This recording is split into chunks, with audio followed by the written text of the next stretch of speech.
Good evening, ladies, gentlemen, and fellow McGill students, and welcome to Hoax or History, a formal debate on the topic of the physical resurrection of Jesus Christ. My name is Anik, and on behalf of Campus for Christ, I would like to thank you all very much for being here tonight. We hope you enjoy this event, and on each of your seats, there are comment cards which we would ask you to fill out and leave with us so that we can read your feedback. And we'll give some time after the debate for you to do that. Campus for Christ is an interdenominational Christian club that exists here at McGill University to be a spiritual resource to students, in order to create an environment where students feel comfortable to learn more about the message of Jesus and to grow in their relationship with God.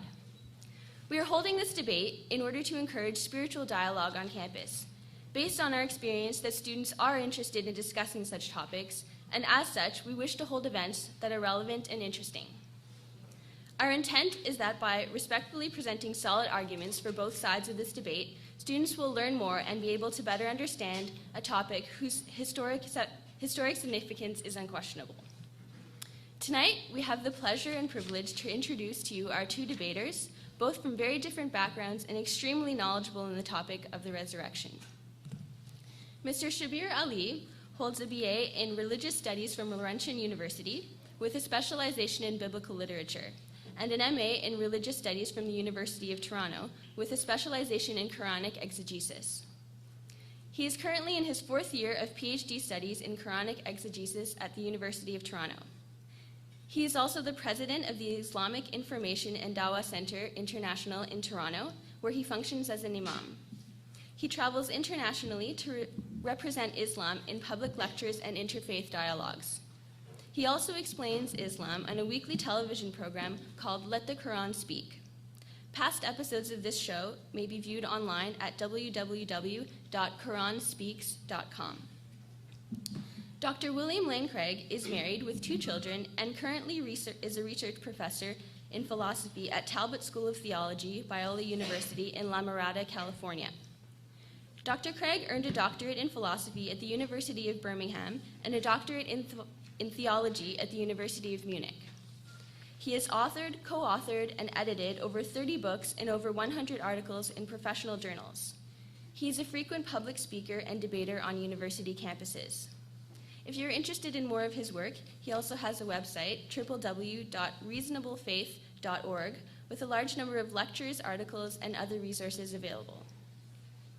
Tonight's debate will be followed by a 10-minute break, during which you may fill out the comment cards and prepare questions for a question and answer period following the break. We are also pleased that the McGill Debating Society has accepted to moderate this debate, and we would like to thank them for their participation. Here to explain the format of tonight's debate is our moderator, Nicole. Good evening. As you know, my name is Nicole, and I'll be moderating the debate. We also have John in the first row who will act as our timekeeper. The format for the debate will be as follows. We will invite both of our speakers to begin with opening remarks lasting 20 minutes. Following that, each speaker will have an opportunity to present their first rebuttal for 12 minutes, and then their second rebuttal for 8 minutes. Finally, we will have closing remarks that will last for 5 minutes from each speaker. We will begin with Dr. Craig. Dr. Craig?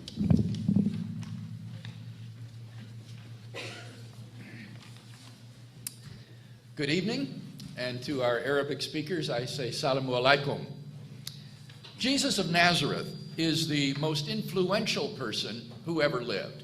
20th centuries after his death, he continues to exert his power of fascination over the minds of men and women. But who is Jesus really? I believe that the key to answering that question lies in the purported fact of his resurrection. If Jesus really did rise from the dead, then he must have been who he claimed to be. And therefore, we've come together tonight to discuss the question, did Jesus of Nazareth rise from the dead? Now, it's important for you to understand that in our discussion, I'm not going to treat the New Testament as an inspired and therefore inerrant book, but simply as a collection of ordinary Greek documents coming down out of the first century. I'm not interested, therefore, in discussing the inerrancy of the Gospels. Rather, we're interested in determining what facts they credibly establish concerning Jesus' fate and what is the best explanation of those facts. Accordingly, in tonight's debate, I'm going to defend two basic contentions. One, the New Testament documents establish 5 facts concerning Jesus: his crucifixion, his burial in a tomb, the discovery that his tomb was empty, his post-mortem appearances, and the origin of the disciples' belief in his resurrection. And 2, the best explanation of these facts is that God raised Jesus from the dead. So let's look at that first contention together. I'm going to share with you 5 facts about the historical Jesus which are accepted by the majority of New Testament historians today. Fact number 1, Jesus was tried and executed by crucifixion.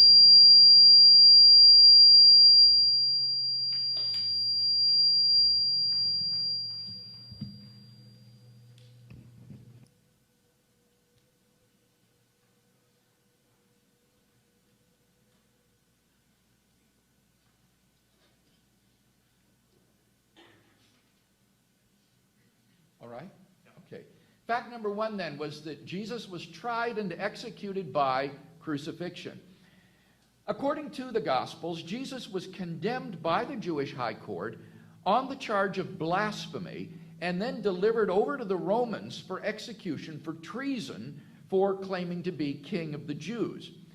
Not only are these facts multiply attested by independent biblical sources like Paul and the Acts of the Apostles, but they are also confirmed by extra-biblical sources. From the Jewish historian Josephus and the Syrian writer Marabar Serapion, we learn that Jewish leaders made a formal accusation against Jesus and participated in the events leading up to his crucifixion. From the Babylonian Talmud, we learn that Jewish involvement in the trial was explained as a proper undertaking against a heretic. And from Josephus and the Roman historian Tacitus, we learn that Jesus was crucified by Roman authority under the sentence of Pontius Pilate. According to Luke Johnson, a New Testament historian at Emory University, the support for the mode of his death, its agents, and perhaps its co-agents, is overwhelming. Jesus faced a trial before his death, was condemned, and executed by crucifixion. Perhaps the single most egregious error found historically in the Quran is its claim that Jesus was not in fact crucified, Surah 4, 157. Not only is there not a single shred of evidence for this remarkable hypothesis, but the evidence supporting Jesus' crucifixion is, as Johnson says, overwhelming. No historian believes that Jesus was not crucified. The crucifixion of Jesus is recognized even by the most radical critics as, to quote Robert Funk, one indisputable fact. Indeed, Paula Fredrickson, a skeptical critic, declares flatly the crucifixion is the strongest single fact we have about Jesus. Fact number 2, after his crucifixion, Jesus was buried by Joseph of Arimathea in a tomb. This fact is highly significant because it means that the location of Jesus' tomb was known. New Testament historians have established the fact of Jesus' honorable burial on the basis of evidence such as the following. 1, Jesus' burial is attested in the very old information handed on by Paul in his first letter to the Corinthians. In the 15th chapter, Paul writes, "For I delivered to you as of first importance what I also received, that Christ died for our sins in accordance with the Scriptures, and that he was buried, and that he was raised on the 3rd day in accordance with the Scriptures, and that he appeared to Cephas, then to the 12. This old information handed on by Paul has been dated to within 5 years of Jesus' crucifixion. The second clause in the formula refers to Jesus' burial. Comparison of this 4-line formula to the gospel narratives on the one hand and to the sermons in the Acts of the Apostles on the other hand reveals that the second clause is a summary in outline form of the story of Jesus' burial by Joseph in a tomb. Number 2, the burial story is part of very old source material used by Mark in writing his gospel. Since Mark is the earliest of the Gospels, his source material goes back even closer to the events of Jesus' life. And thus we have very early, independent attestation of the burial in both Mark and Paul. 3, as a member of the Jewish high court that condemned Jesus, Joseph of Arimathea is unlikely to be a Christian invention. There was an understandable hostility in the early church toward the Jewish leaders who, in Christian eyes, had engineered a judicial murder of Jesus. Thus, according to the late New Testament scholar Raymond Brown, Jesus' burial by Joseph is very probable, since a Christian fictional creation of a Jewish Sanhedrist who does what is right by Jesus is almost inexplicable. 4, the burial story lacks any signs of legendary development. Dale Allison, an eminent historical Jesus scholar, observes, Mark's story of Jesus' burial by Joseph contains neither fantastic elements nor Christian motifs, and so creates no impression of being a legend. 5, no other competing burial story exists. If the story of Jesus' burial were a legendary fiction which arose much later than the original event, then it's strange that we have no traces at all of the real account or even competing legendary stories. The unanimity of the burial traditions speaks in favor of the reliability of the gospel account. For these and other reasons, the majority of New Testament critics concur that Jesus was buried by Joseph of Arimathea in a tomb. According to the late John A.T. Robinson of Cambridge University, the burial of Jesus in the tomb is one of the earliest and best attested facts about Jesus. Fact number 3, on the Sunday after the crucifixion, Jesus' tomb was found empty by a group of his women followers. Among the reasons which have led most scholars to this conclusion are the following. 1, the old information transmitted by Paul implies the empty tomb. The expression, he was raised, following the expression, he was buried, implies an empty tomb. A first-century Jew could not have thought otherwise. The reference is being made here to Jesus' empty tomb is again evident by comparing this 4-line formula with the gospel narratives and with the book of Acts. The 3rd line is a summary of the empty tomb narrative. Thus, in Paul's information, we have extremely early evidence of the fact of the empty tomb. 2, the empty tomb story is also part of Mark's very old source material. Mark's source did not end with Jesus' burial, but with the empty tomb narrative, which is tied to the burial account verbally and grammatically. And thus we have, again, very early, independent attestation of the fact of the empty tomb.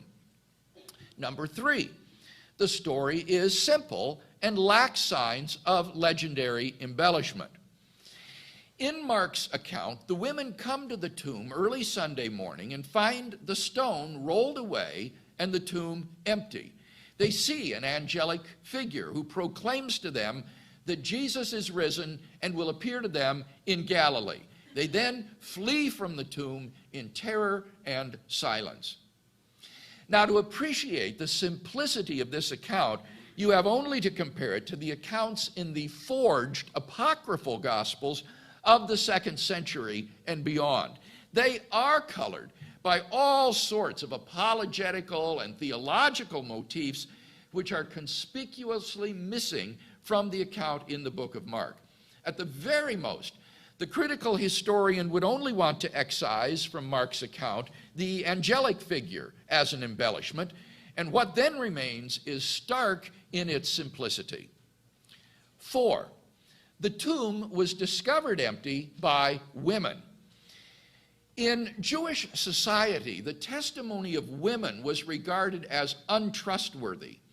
Now, in light of this fact, how remarkable it is that it is women who are the discoverers of Jesus' empty tomb.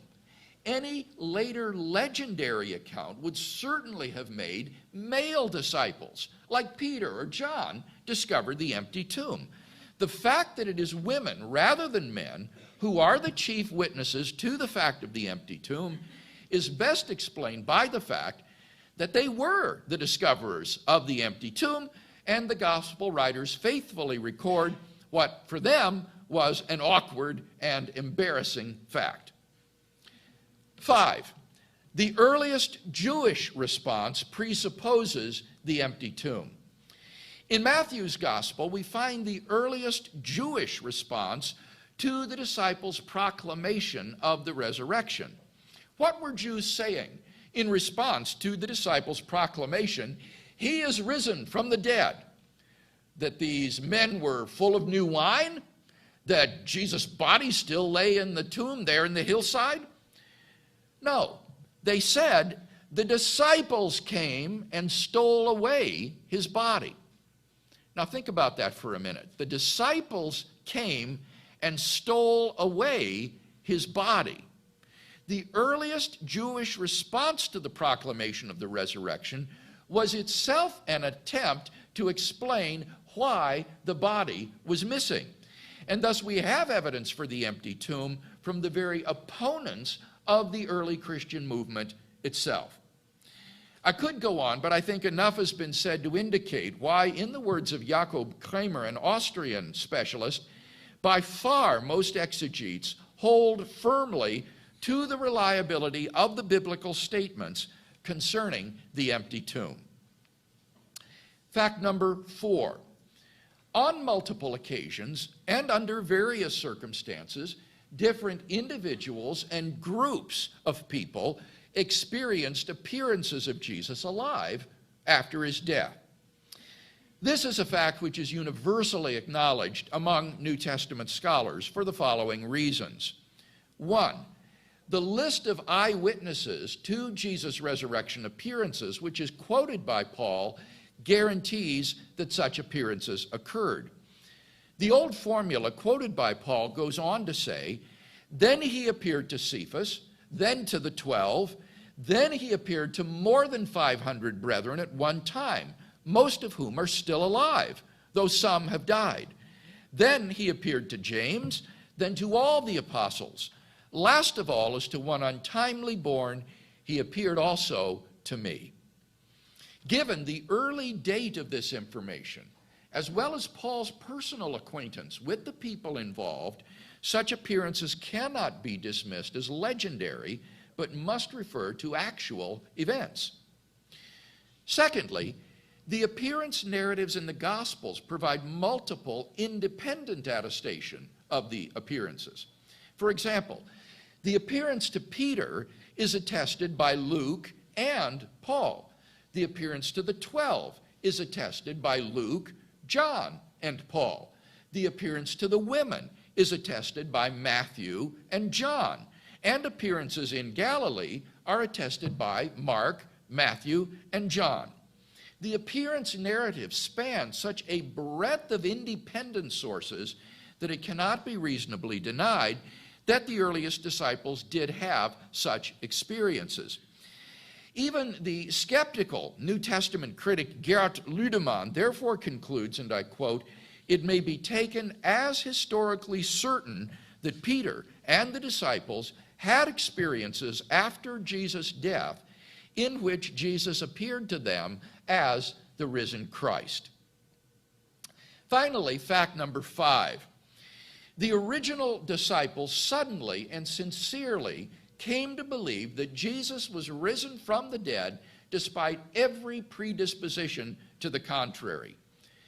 Think of the situation the disciples faced following Jesus' crucifixion.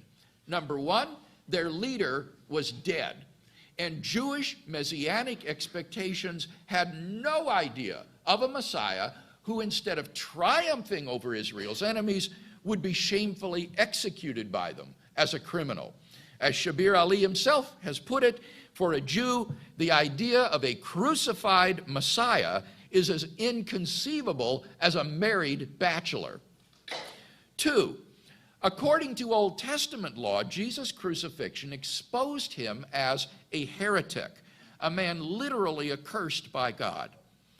According to the law of Moses, anyone who is hanged on a tree as a criminal is under God's curse. The Jews also applied this law to anyone who was crucified as Jesus was. And 3, Jewish beliefs about the afterlife precluded anyone's rising from the dead to glory and immortality before the general resurrection at the end of the world. Nevertheless, the original disciples suddenly came to believe so strongly that God had raised Jesus from the dead that they were willing to go to their deaths for the truth of that belief. Luke Johnson states, some sort of powerful, transformative experience is required to generate the sort of movement earliest Christianity was. And N.T. Wright, an eminent British scholar, concludes, that is why, as an historian, I cannot explain the rise of early Christianity unless Jesus rose again, leaving an empty tomb behind him. In summary, then, there are 5 facts which are agreed upon today by the majority of scholars who have written on the subject: Jesus' trial and crucifixion, his burial by Joseph of Arimathea, the discovery of his empty tomb, his post-mortem appearances, and the origin of the disciples' belief in his resurrection. And thus the majority of scholars would agree with my first contention this evening. But that leads to my second basic contention, that the best explanation of these facts is that God raised Jesus from the dead. In his book, Justifying Historical Descriptions, historian C.B. McCullough lists 6 tests which historians use in determining what is the best explanation for given historical facts. The hypothesis, God raised Jesus from the dead, passes all 6 of these tests. Number 1, it has great explanatory scope. It explains why the tomb was found empty, why the disciples saw post-mortem appearances of Jesus, and why the Christian faith came into being. Number 2, it has great explanatory power.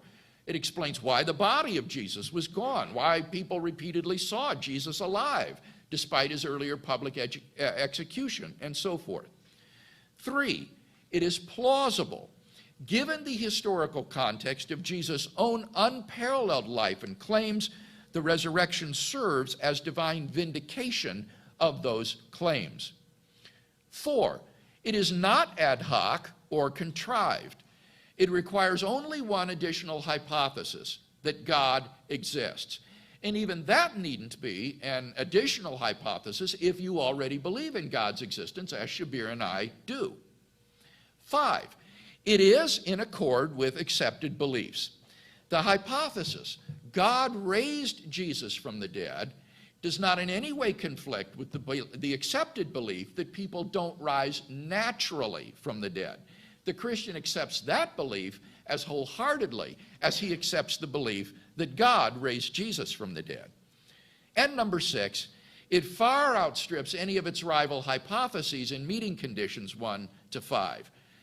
Down through history, various alternative explanations of the facts have been offered. For example, the conspiracy theory, the apparent death theory, the hallucination theory, and so forth. Such hypotheses have been almost universally rejected by contemporary scholarship. No naturalistic hypothesis has attracted a great number of scholars. So on this basis, it seems to me that we should conclude that the best explanation of the evidence is the one that the original disciples themselves gave, namely, God raised Jesus from the dead.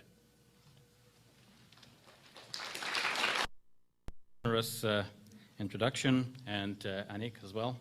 Thank you, John, for inviting me to this forum, and Dr. Craig, thank you for giving me the opportunity to share this platform with you. It is indeed my honor and great pleasure. I begin by praising God as usual But before I go any further, I realize that debates, especially of a theological kind, generally are taken very seriously. Sometimes we get too serious, and I thought I'll just share this with you. On my way here, I picked this up as a piece of memorabilia. It says on it, "Montreal was so expensive, I could only afford half a mug." And indeed, it is only half a mug. And how this relates to tonight's debate, of course, is that in a debating situation, each side is expected only to present one side of the argument. And that is different from an academic discourse in which each person would have the obligation of presenting the whole discussion with all of its pros and cons, pluses and minuses, in favor and against, and so on. But for us to make sense of our debate, we have to think of the whole mug. We need to put together what Dr. Craig says and what I say. And in fact, our debate tonight will bring together, I hope, people in dialogue, Christians and Muslims, so that what one person knows will add to what the other person knows, and together we will complete the mugs. In fact, I would like to present this to my good friend, Dr. Craig.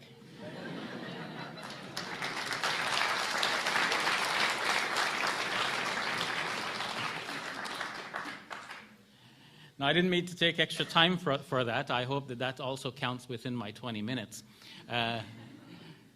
Dr. Craig has said much already, and what I have to say will obviously tag on to what he has said, so I don't have to repeat much of the background information that he's already given you. I want in my first presentation to not respond directly to what he has said. I've taken careful notes of what he has said, and when I come back for a rebuttal, at that time I think it'll be more appropriate to respond directly to some of the issues. Here I'd like to lay out some broad points of my own, and naturally there's going to be some inevitable rebuttals indirectly to what he has said, but please bear with me for that. First, what does the Quran actually say about the crucifixion of Jesus? Actually, Muslim scholars are not very sure, and that is not something unique with regards to this reference regarding Jesus. The Quran is a book consisting of 6,000 and more verses, and they deal with a wide variety of subjects, many subjects just being touched upon. Some main important components of Muslim belief are expounded again and again, such as our belief in monotheism in one God, our belief in the communication from God through the Quran itself and the life of the Prophet Muhammad, on whom be peace, and our belief in the life hereafter. But apart from the most central and core concepts that the Quran teaches, other issues are touched upon very lightly, and that leaves Muslim commentators within a wide range of possibilities to give as a meaning of various verses. When it comes to the verse dealing with the crucifixion of Jesus, then, we're dealing with something that's peripheral to the belief of Muslims. It is central to the belief of Muslims to believe that Jesus is the prophet of God. And it is central to the belief of Muslims to believe in every verse of the Quran as a divine revelation. But that does not impose on Muslims to accept every interpretation of every verse. And as in this case, we have a variety of interpretations offered for Surah 4, verse 157. In the classical period, however, I find that almost universally the Muslim commentators have said that Jesus was not put on a cross, but someone else was made to resemble Jesus, and that someone else was put on the cross. So in this way, God fooled the enemies of Jesus who wanted to crucify him. However, in my own study of this very carefully, reading the classical commentators and modern, I find that there is no reason for holding that particular belief. It seems that the Muslim commentators on the Quran spoke to informers, for those who were Jews and Christians and had some familiarity with the Judeo-Christian scriptural background, and they used that information coupled with a very literalistic approach to interpreting the Quran text, and more literalistic than you might imagine, because in that case they did not just take a verse literally as it says, but they took every word literally as it said, disjunct or disjointed from the surrounding words and the rest of the Quranic context. It seems then that on the whole, what the Quran is saying is that even though the enemies of Jesus tried to crucify him, or they boasted that they killed him and crucified him, They didn't kill him. They didn't crucify him. It only appeared so to them. And those who are in a difference about the matter, or those who would differ about the matter, are in hopeless confusion about it. They have no certain knowledge, but God raised him to himself, and they killed him not for certain. So from that brief narrative in the Quran, one could not really build such an elaborate theory that someone else was made to look like Jesus and put on the cross instead. You may have questions about the specific wording of that passage and how the commentators came to their understanding that I've just explained, but we'll deal with that as it comes. So in brief then, it seems to me that the Quran does not necessitate the belief that someone else was put on the cross, and does not deny the fact that Jesus was put on the cross. It just denies that the enemies of Jesus, who boasted that they killed him, really had the upper hand on him. And that, of course, can give rise to a variety of interpretations as well, of what really was the solution and what exactly happened. Well, as a Muslim, I'm not required to know what happened, because this is not one of the central beliefs of Islam, as I have explained to you, and I could be open to a variety of interpretations. But now, having explained briefly where the Muslim comes from at the subject, I would like to take a suggestion from Paniker that when we enter into religious dialogue, we should have the ability to leave aside what we believe for the moment, suspend our own beliefs in order to be able to listen to the other side. Otherwise, interaction and dialogue becomes impossible. And if we're just simply in the debating mode trying to disprove, we may not be able to improve on what we believe or help others to improve on what they believe. So let's think about what a Muslim may find if he comes to the New Testament scriptures, if he were to leave his own beliefs suspended for the moment. Well, as a Muslim, what do I find? Now, no longer thinking as a Muslim, but as a reasonable person approaching the scriptures, I should be aware, having said this much, that no one is completely unbiased, and everyone does, no matter how much he tries, come to whatever he's studying with some degree of bias. So we have to be aware of that and call it when we see it. So now here we have the New Testament documents which tell us about the death and resurrection of Jesus Christ. We have 4 Gospels. One of the Gospels is unique, the Gospel according to Luke, in that it is followed by a second volume, thus not ending with the resurrection appearances of Jesus, but also with something about the life and teachings of his disciples after him. So we get a fuller and connected account here, and we can see what happened with Jesus and what happened afterwards. So to zoom in on the portion that most concerns us tonight, we're looking at the last couple of chapters of Luke's Gospel. So Jesus is said to have been crucified on a Friday. It was the day before the Sabbath, and because the Jews had the law that precluded leaving someone up hanging on a cross on a Sabbath day, they hurriedly buried Jesus, not under the earth, but in some kind of an open chamber, in a tomb. And they put a rock against the tomb. The following day was the Sabbath, so the followers of Jesus, being practitioners, obviously, of the Jewish faith up until this point, observed the Sabbath. But then early on Sunday morning, some of the women followers came to visit the tomb, and they found it empty. They saw a visitation of a couple of angels who informed them that Jesus had actually risen from the dead. With this news, they told the disciples. A couple of the disciples came and examined the tomb as well. And eventually, Jesus will appear to a couple of his disciples who walked on a country road, and then to a group of disciples as they sat in the upper room. Luke's Gospel ends by telling us that after this appearance to the disciples, Jesus ascended to heaven. But then the second volume, Acts of the Apostles, continues to tell us that Jesus actually appeared to his disciples over a period of 40 days. And of course, 50 days after the Passover, the occasion on when Jesus was said to have been crucified, we have Pentecost. And on that occasion, the disciples, together with many onlookers, received an extraordinary appearance. They received the infusion of the Holy Spirit.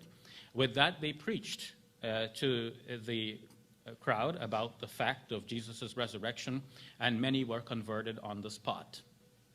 So now that's the broad outline. But then what are the details? We have not only Luke's Gospel, but we have Matthew, Mark, and John. And Dr. Craig has told us that Mark was written first.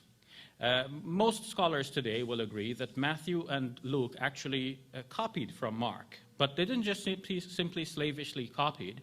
They also made embellishments as they go. They added, they removed, or rather failed to mention, and they made improvements as they went. And as we study these Gospels in comparison with Mark, we will see the improvements that they made. In fact, this whole story that I've given you is only partially related in Mark. Mark actually stops at chapter 16, verse number 8, with the verse that Dr. Craig told us about, where the women fled from the tomb in fear and astonishment, and they said nothing to anybody because they were afraid.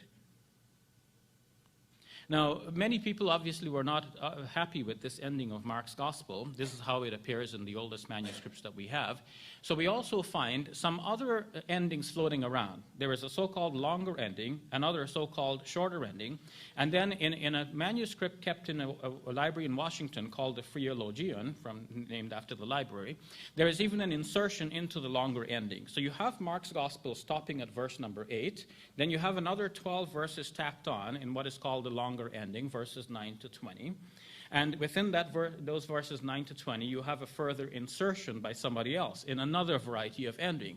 And some manuscripts that did not have these endings have a shorter one, which just simply tells us in brief that these women did in fact go and relate everything to the disciples. So all of the appearances that are mentioned in Luke's gospel are in fact missing from Mark's gospel. All we have in Mark's gospel as it is now is a promise from a young man who the women saw at the tomb, who may be an angelic figure, but it's not specifically said so, who told them that Jesus is risen and they should tell his disciples to go to Galilee, for there they will see Jesus as he already told them. And that's it. The women fled from the tomb and said nothing to anyone because they were afraid. Obviously, people were not happy with that ending of Mark, and they tacked on additional endings to now tell us the same sorts of things which Luke's gospel tells us. The women went and told the story, and the disciples eventually see Jesus.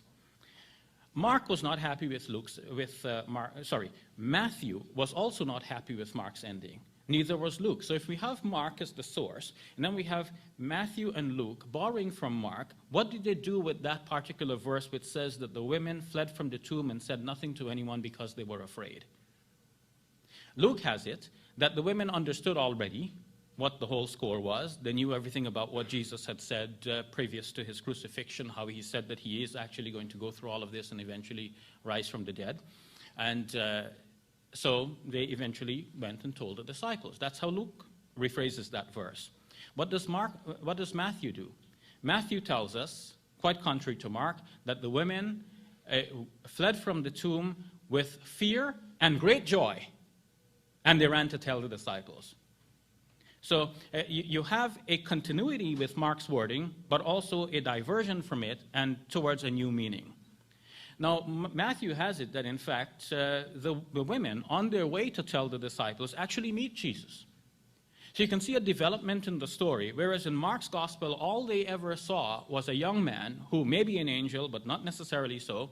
Now, in Matthew, he is definitely an angel, explicitly said to be so. He tells the women. And the women not only go to tell Jesus about what some angel said, but in fact, they can actually report now that they met Jesus themselves.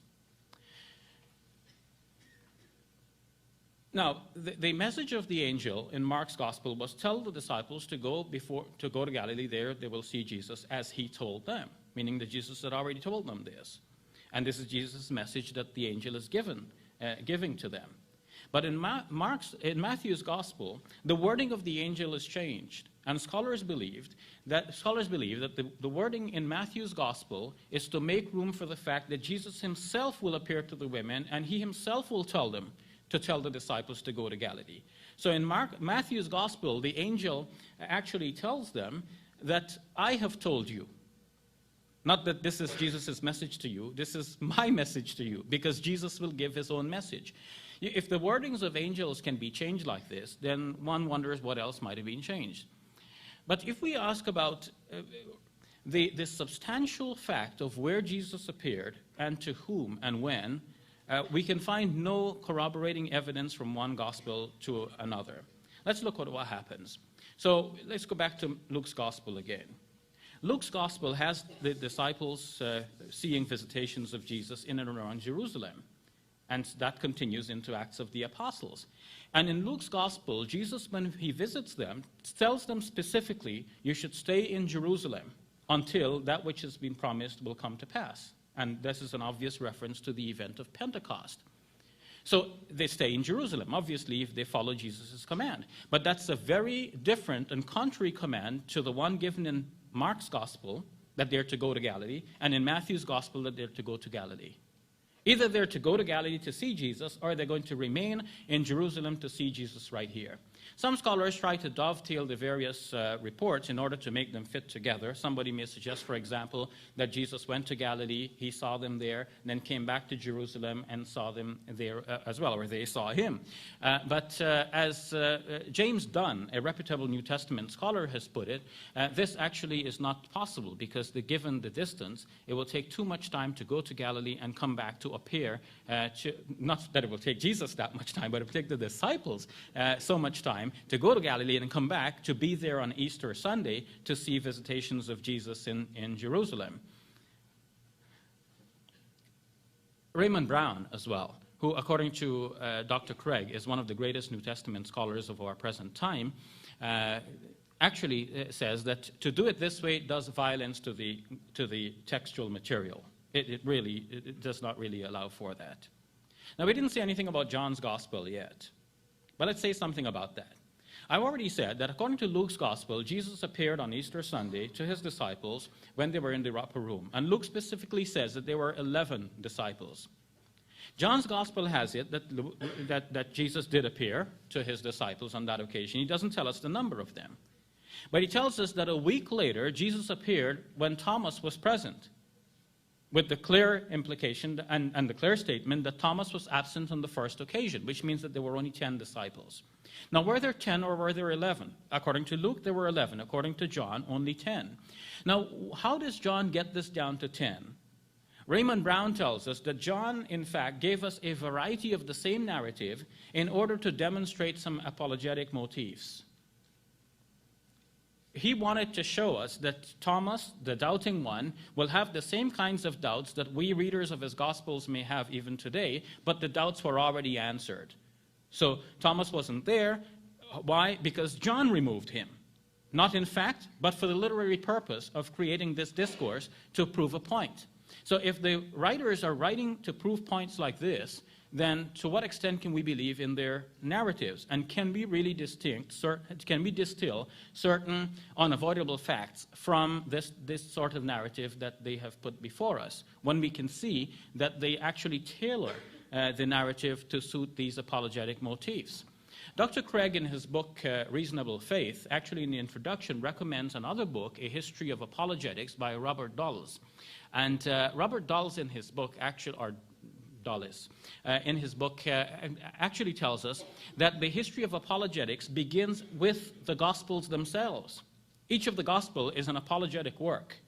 They're not academic discourses telling us all of the facts. They're giving us one side of that mug. And in order for us to understand the whole picture, we have to not only put all of the text together, but we also have to be circumspect. We have to look around to see if the rest of the mug is really there.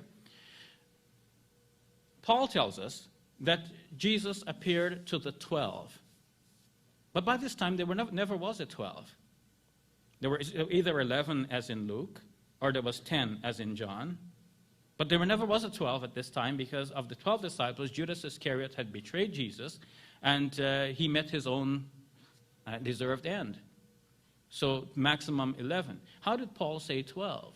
So you see then that the fact of who Jesus appeared to and when cannot be corroborated from one gospel to another. If Dr. Craig says, look, multiple attestation, we do not have these multiple attestations. What we have is our individual reports that contradict each other in a fundamental way. Thank you.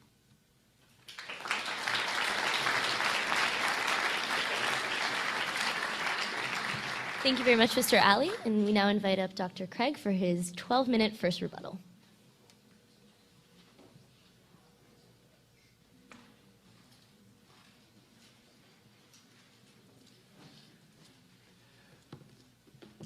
Well, I find myself in something of a quandary here in that I don't disagree with hardly anything that Shabir has just said in his speech.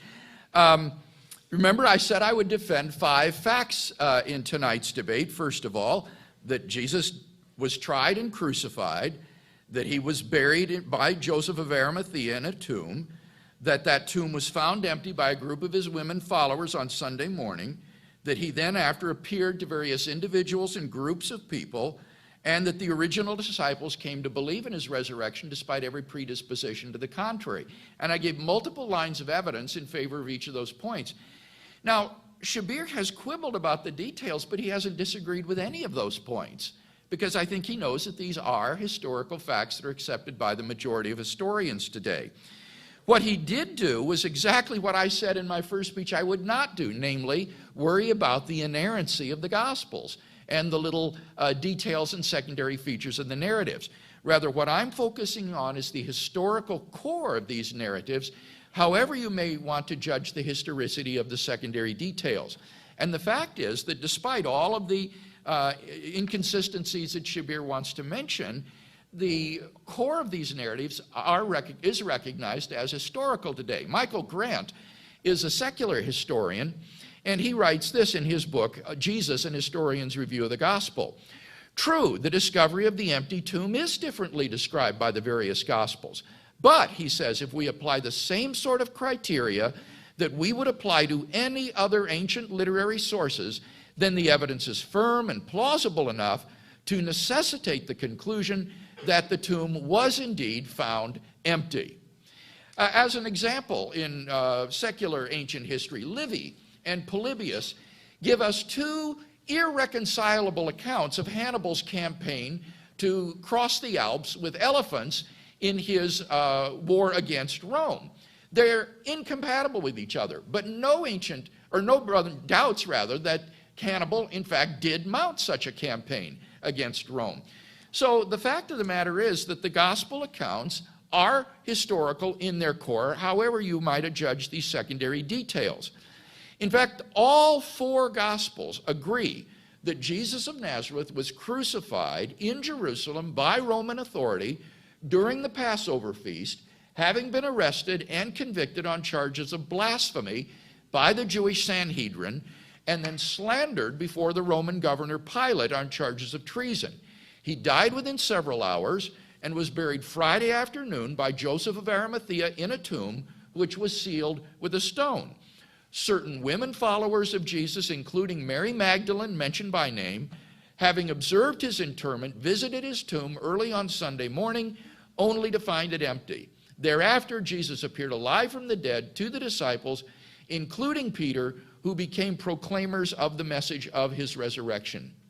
All 4 of the Gospels attest to all of those facts. If you were to include facts that were mentioned by, say, 3 out of the 4, well, then even more details could be added to the list. But I think it's clear that the core is well attested. In fact, N.T. Wright, an eminent British scholar, in his book on the resurrection, says that the empty tomb and appearances have such a historical probability as to be virtually certain, like the death of Augustus in AD 14 or the fall of Jerusalem in AD 70. That is how well established these appearances and the discovery of the empty tomb are. Now, as I look more closely at what Shabir had to say, he didn't present any arguments against the crucifixion. He didn't deny the burial by Joseph of Arimathea. With respect to the empty tomb, he again said there are later developments in the Gospels, but again, that's why I focus on the core facts. He points out, with respect to the appearances, that Mark's Gospel ends before narrating any appearances. That's true, but Mark does foreshadow an appearance in Galilee, which is then narrated in Matthew as well as in John. And you can use the Greek New Testament to read these in the original languages, such as I do, so that we can read the original manuscripts as they actually existed.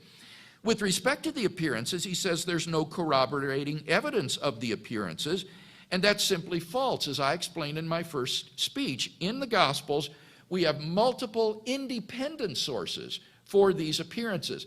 The appearance to Peter is attested by both Luke and independently by Paul. The appearance to the 12, independently by Luke, John, and Paul. The appearance to women by Matthew and John, and the Galilean appearances by Mark, Matthew, and John. This is one of the surest marks of historicity because you have independent sources narrating the same event, which increases the historical credibility of those events. And finally, I pointed out that the original disciples' belief in Jesus' resurrection was something that needs to be explained. Now, what is the best explanation of these? Well, I think it is the one the disciples gave, namely that God raised Jesus from the dead.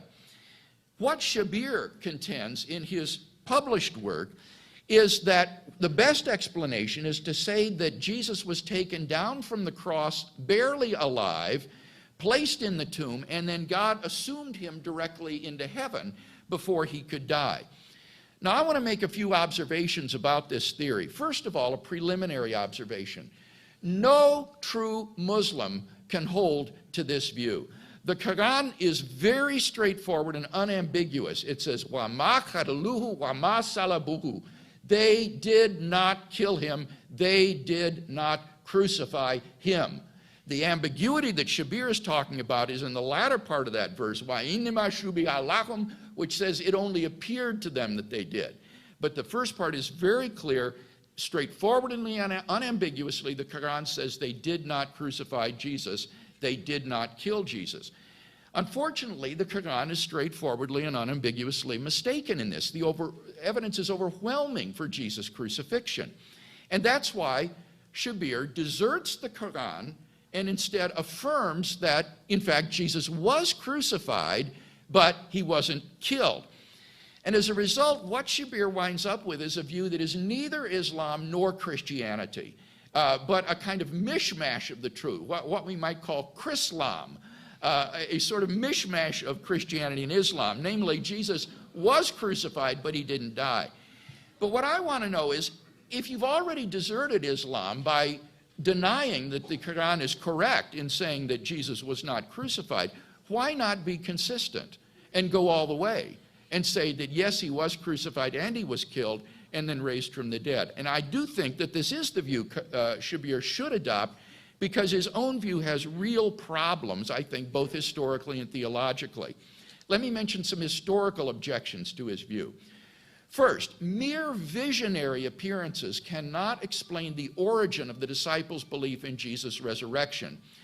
The German scholar Hans Kessler points out that the idea of an isolated resurrection before the general resurrection at the end of the world goes against all prior Jewish modes of thought. So if the disciples saw visions of Jesus, as Shabir admits that they did, they wouldn't have concluded he was risen from the dead.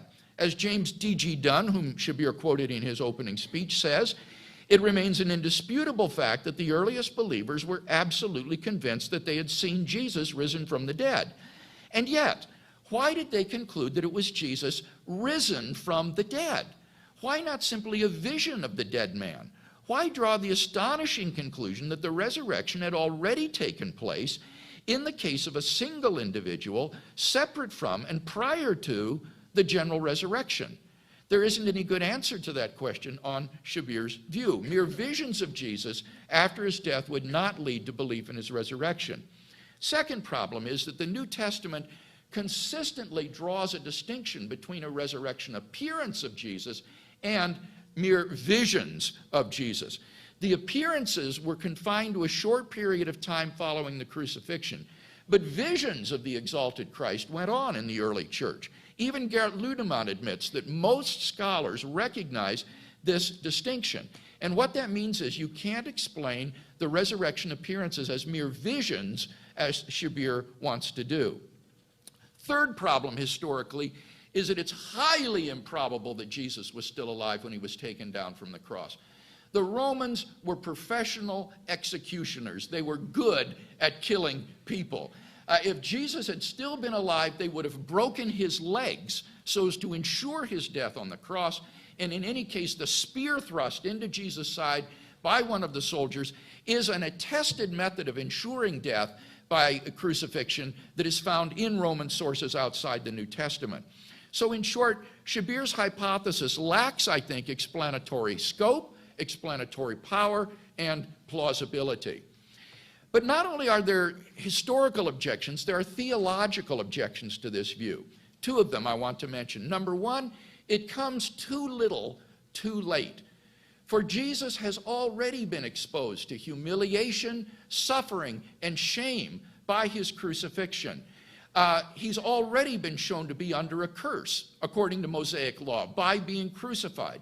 The Jews thought at least that they had killed him. The Quran says, it records the boast of the Jews. We have put to death the Messiah, Jesus, the son of Mary. And you can almost hear them saying, ha, ha, ha. They were boasting that they had killed Jesus. As long as they thought they had done this, there's no point in bringing him back to life or raising him to heaven from inside the tomb once he's already been humiliated, suffered, and crucified. It comes too little, too late.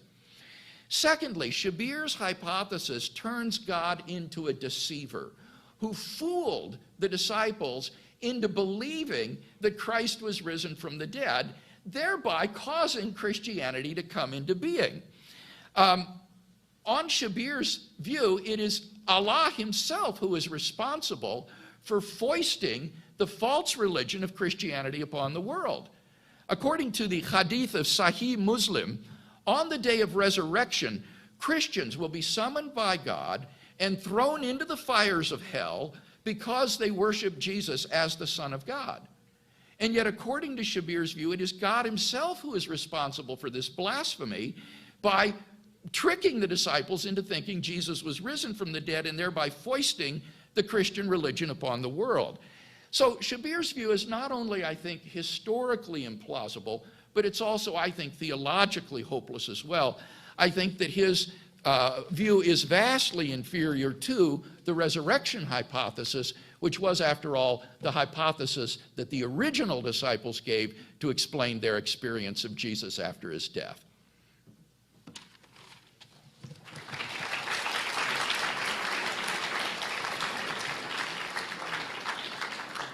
Thank you very much, Dr. Craig. We now invite Mr. Ali up for his 12-minute first rebuttal. Thank you, Dr. Craig, for that engaging response. And you're obviously a man of humor yourself. Chris Lam?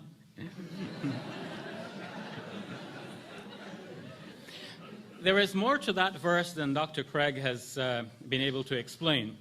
He focused on the ending of that verse, but the Muslim commentators focused on the middle section of that verse, which says, "Ma qataluhu wa ma salabuhu." They killed him not, they did not crucify him. And they took that to be two separate statements without seeing the overlapping and the continuity between the two of them. We have this occurring in the Quran. The Quran says if you are killed or if you die. Of course, if you are killed, you die. But there are two separate modes being spoken about. Killed, meaning that you're killed by some other entity, and die, meaning that you just simply die by what people might call natural causes. In this case, they killed him not, they did not crucify him, seems to be two separate statements, but there is an overlap. And we can see that wherever in the Quran the term crucifixion is used, it means to kill by the specific method of crucifixion. We have this, for example, in Surah 5, verse 33, where the penalty for a group of people referred to as the muharibun is that they may be either killed or crucified. So the or here may seem that obviously that there is no overlap, but obviously there is an overlap. The person might be killed by some other method or might be killed by the specific method of crucifixion.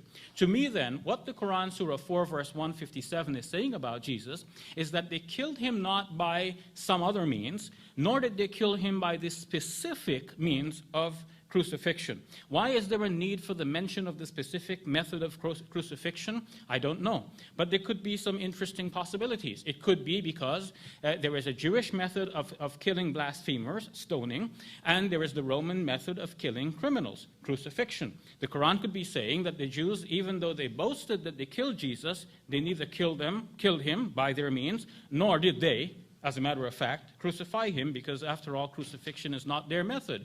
Or it could be just simply to say that they did not kill him, and responding already to the suggestion in their minds, but didn't we crucify him?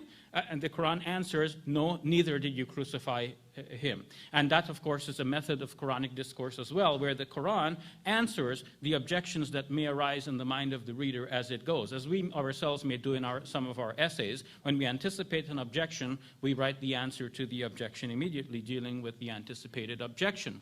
So in short, I don't have to be a Christ Muslim to have that interpretation, but as I said, there's a variety of interpretations offered for this verse, and it would have been binding on me had we had a clear interpretation of this verse attributed to the Prophet Muhammad himself, because he's the primary commentator on the Quran. The farthest back we can go with this is attributions to Ibn Abbas, who, though being an important commentator, have had all kinds of conflicting opinions attributed to him. A positive point and also its negation. So one has to be careful in taking these attributions. In any case, after all, he may have explained certain things based on his own knowledge or based on what he received from informers of Jewish and Christian origins, and in that case, it's not necessary that Muslims should adhere to those interpretations. So much for the interpretation of the Quran. What about the fact of crucifixion? Of course, what Dr. Craig is stressing is that Jesus died by crucifixion, and that this is attested widely by historians. Let me step back for a moment and say something about his 5 so-called facts. Now, after his debate with Gerd Ludemann, Robert Gondry complained that Dr. Craig should not call these facts. He means that these are propositions and purported facts. And he accepted the correction, but it looks like we're back where we started, Dr. Craig. They're not facts, they're your contentions. What about the fact that Jesus died by crucifixion? Well, the scholars who say that Jesus died by crucifixion accept that as a fact because we presuppose that anyone who was alive 2,000 years ago is by now dead. And if he's missing, well, then he's presumed dead. The scholars that we're dealing with are just simply presuming that Jesus died and that's the end of it. If we would have the number of scholars agreeing that Jesus was crucified and died by the method, agreeing that Jesus also resurrected from the dead, that's a different matter. And that brings me to another point about Dr. Craig's facts. What he does is that he borrows what some scholars said about one fact and what some scholars said about the other fact. And then he tells us that the majority of scholars, but they're not the same majority of scholars. You may have a situation where within certain conservative or evangelical circles you have a large number of scholars still holding to the fact of the resurrection of Jesus, and or to the belief in the resurrection of Jesus. And they would cull together a number of facts that they think support that final conclusion, including the fact that he died by crucifixion, the tomb was empty and discovered empty, he appeared to his disciples, and so on. But on the other hand, if you mention, for example, Michael Grant, as Dr. Craig has mentioned in support of one of his facts, we'll find that the same scholar does not hold to the fact that Jesus resurrected from the dead, and he thinks that Jesus also already preconditioned his disciples in such a way that after his event of the crucifixion, they naturally believed that they were seeing Jesus, not that Jesus actually appeared to them. So the same scholar agreeing to one of these facts actually disagrees with the other. In a similar way, he cited Gerd Ludemann as attesting to the fact that Jesus appeared to his disciples. But for Gerd Ludemann, these appearances were not of Jesus actually appearing to his disciples, but of his disciples thinking that they were seeing Jesus, but in fact hallucinating. We cannot take these scholars and say that these 5 facts are agreed on by the majority of scholars, because it's not the same majority. Some scholars hold to this fact and some scholars hold to the other fact, but not to that one. And so what the scholars are doing is that they're looking at the divergent information that I spoke to you about in my opening speech, and they're asking what of this could really be true? What has to go and what can remain? So some shave off some parts of it which they think are totally unacceptable. Like, for example, Matthew's depiction of the dead coming back to life. Matthew says that at the moment of Jesus' crucifixion, or at the moment of his death, there was a terrible earthquake, the tombs were opened, and the saints from old came back to life. And after Jesus' resurrection, they went into the city and were seen by many people. Most scholars dispute that fact. and Dr. Craig doesn't want to think about inerrancy, but you have to, because if Matthew can invent such an important and major statement about something that has happened, the resurrection of such multiple saints, then what else did he invent? That's a very important question. Dr. Craig himself has remarked that only a few conservative scholars will hold to that as a fact today. So, if we were to continue, the understanding that Jesus died of crucifixion is just simply because of the time in which he lived and the 2,000 years that separate him from us. But if we ask, what verification was there really that Jesus actually died at the time? You'll be surprised that according to Jan Bondison, it was for many centuries a puzzle for people to determine precisely the moment of death. In fact, it still remains a puzzle to this day. And occasionally we read about somebody who actually was presumed dead, and after all the arrangements were made to bury him, he actually miraculously comes back to life. Because, of course, something is mysterious here, and it's difficult to understand. John Bondison even quotes Pliny, the historian, Pliny the Younger, from the time of the early church, who actually expressed his dismay that we cannot really determine finally the time of death, because there were so many instances of a person presumed dead who actually came back to life. And the New Testament itself, in the Acts of the Apostles, chapter 14, the Jews stoned Paul and left him for dead, but when they left, he got up and walked away. Acts chapter 14. So we have instances where in that time people could not determine finally that a person was actually dead. What about the spear thrust in Jesus' side? Notice Dr. Craig's careful wording. It is attested that this was a method used in crucifixion. He means generally. But was it used specifically in the case of Jesus? I think Dr. Craig will have to admit that that was not the case. We do not have a proper attestation. We have John's Gospel saying this, but remember that John was the last of the 4 Gospels to be written. The writers of the 4 Gospels did not have specific information. They just wrote in a general way based on the general knowledge of what normally happened at crucifixions. John, in his case, being the last of the 4, is dealing with the fact that people were doubting that Jesus actually died, and he introduced a spear thrust to convince those who might doubt. Pilate, according to Mark's Gospel, had wondered if Jesus died so soon when the body was requested for burial. But Matthew and Mark, remember, Matthew and Luke were copying Mark. What did they do with this fact that Pilate expressed doubt? They didn't mention it.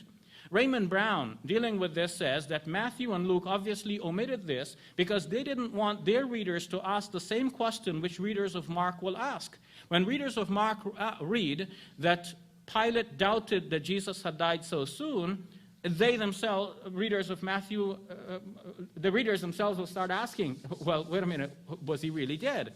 So Matthew and Luke, the later Gospels, not wanting the same question to be asked by their readers, just simply omitted the mention. Of course, now the 4 Gospels are together. You can read them all. But at the time when they were first written and circulated, they were in separate scrolls and circulated in different areas. Traditionally, it was said that Mark was written at Rome, Matthew at Antioch, Luke at Caesarea, and John at Ephesus. So different writers were writing for different audiences, and they modified the facts in order to prove their own apologetic points. So Dr. Craig thinks that he's starting with certain facts which are distilled from the Gospels, which he can champion now in his own apologetic discourse, not realizing, or not, he has actually, because he recommended the book History of Apologetics, but not bringing to his consciousness the fact that he's already dealing with apologetically introduced points that he is now using to base his interpretation. They are already interpretations, they are not facts. And I leave that with you.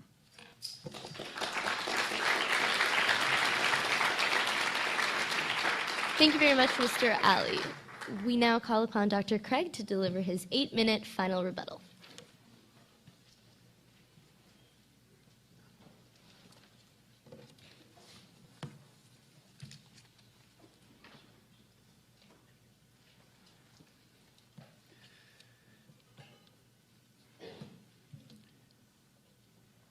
You remember my first contention is that there are 5 facts about the historical Jesus which any adequate historical hypothesis must account for.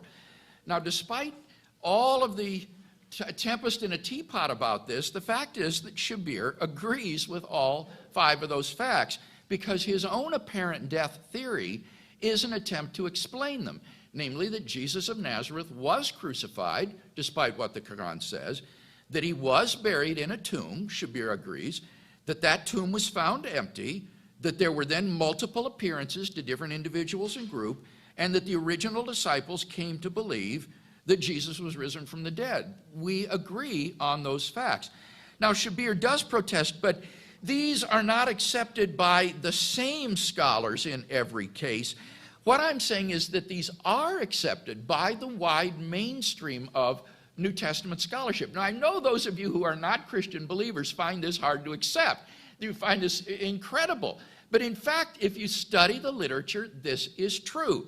My friend Gary Habermas recently did a bibliographical survey of 1,400 articles published in professional journals over the last 25 years on these subjects. What he found was that 75% of scholars writing on the subject agreed with the historicity of the empty tomb, and there was nearly universal agreement on the resurrection appearances to individuals and groups and the origin of the disciples' belief in Jesus' resurrection. So I stand squarely within the mainstream of New Testament historical scholarship in affirming these facts. Now, what is the best explanation of the facts? The one the disciples gave or Shabir's apparent death theory? I said, first of all, that no sincere Muslim can hold to the apparent death theory because the Quran says unambiguously and straightforwardly that Jesus was not crucified. Here I need my Quran. And Shabir says, no, you're misinterpreting the verse, and gives an example in Surah 5:33 that he says is supposed to suggest the same sort of ambiguity. Here's what that verse says. Those that make war against God and his apostle and spread disorder in the land shall be slain or crucified or have their hands and feet cut off on alternate sides or be banished from the land. It's clear here they're not equating being slain and being crucified. It's talking about different alternative means of punishment. And that's not the same phraseology that's found in Surah 4:157, which, as I said, says, وَمَا قَتَلُوهُ وَمَا صَلَبُوهُ. They did not kill him. They did not crucify him. It couldn't be more plain or straightforward. Now, Shabir says, well, maybe in saying they didn't crucify him, what it means is, well, the Jews didn't crucify him. Maybe it was really the Romans. This is simply a misreading of the passage. Kenneth Craig, a very famous Islamicist, has written in this regard. It has been suggested that the intention is to indicate a non-Jewish subject of the verb, presumably the Romans or even God himself. This makes havoc both of the Arabic construction and of the evidence sense. If the context intended to substitute the Romans, it would surely have to say, it was not they, the Jews, who killed him, it was the Romans. There is no such construction here, nor could it tally if there were with the rest of the passage. We cannot escape the negation of crucifying by confusion as to the agent. The Quran is clear and unambiguous. Unfortunately, it is clear and unambiguously mistaken in saying that Jesus was not crucified. So I think, indeed, Shabir is guilty of endorsing Chrislam rather than being a faithful Muslim. And if you are a Muslim tonight, I don't think you can follow him in his theory. Then I raised historical objections to his theory. Number one, that visions of Jesus, which he says Allah granted the disciples, wouldn't be sufficient to explain belief in his resurrection. Shabir didn't respond to the point. Secondly, I pointed out that visions are not identical to resurrection appearances. There is a distinction between the two, such that mere visions of Jesus don't mean appearances. Shabir didn't respond to that point. Thirdly, I said it's highly improbable that Jesus was taken down still alive. The Romans were professional executioners. He says, well, he could have been alive. Sure, there's a possibility, but the point is it's highly, highly improbable. This apparent death theory was already tried in liberal German theology in the late 1700s, early 1800s. It has been unanimously rejected by contemporary scholars. Josephus, the Jewish historian, tells an incident in which he came upon 3 persons who were acquaintances of his that he found had been crucified. And he immediately talked to the Roman authorities and got them taken down.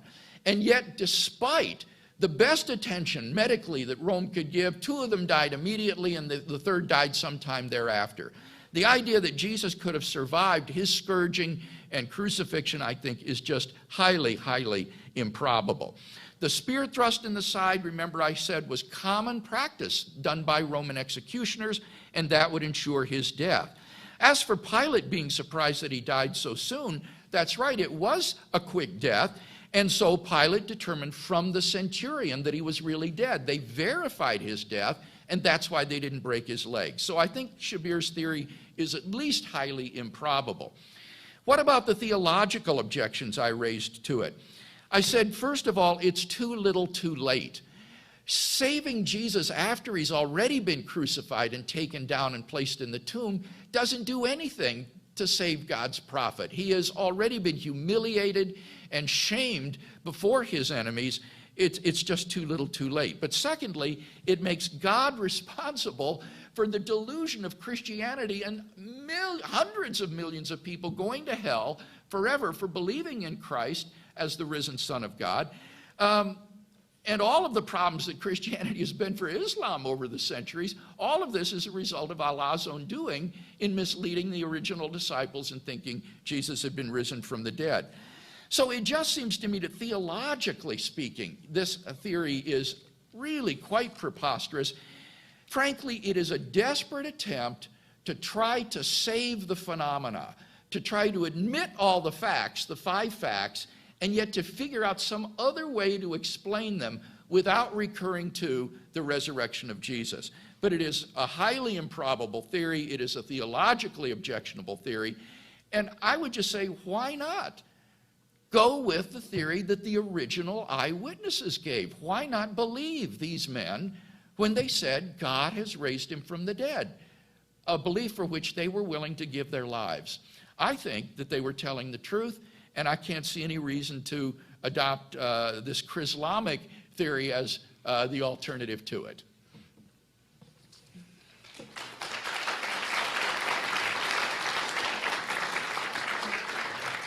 Thank you very much, Dr. Craig. And now we call upon Mr. Alley for the final rebuttal speech of the evening.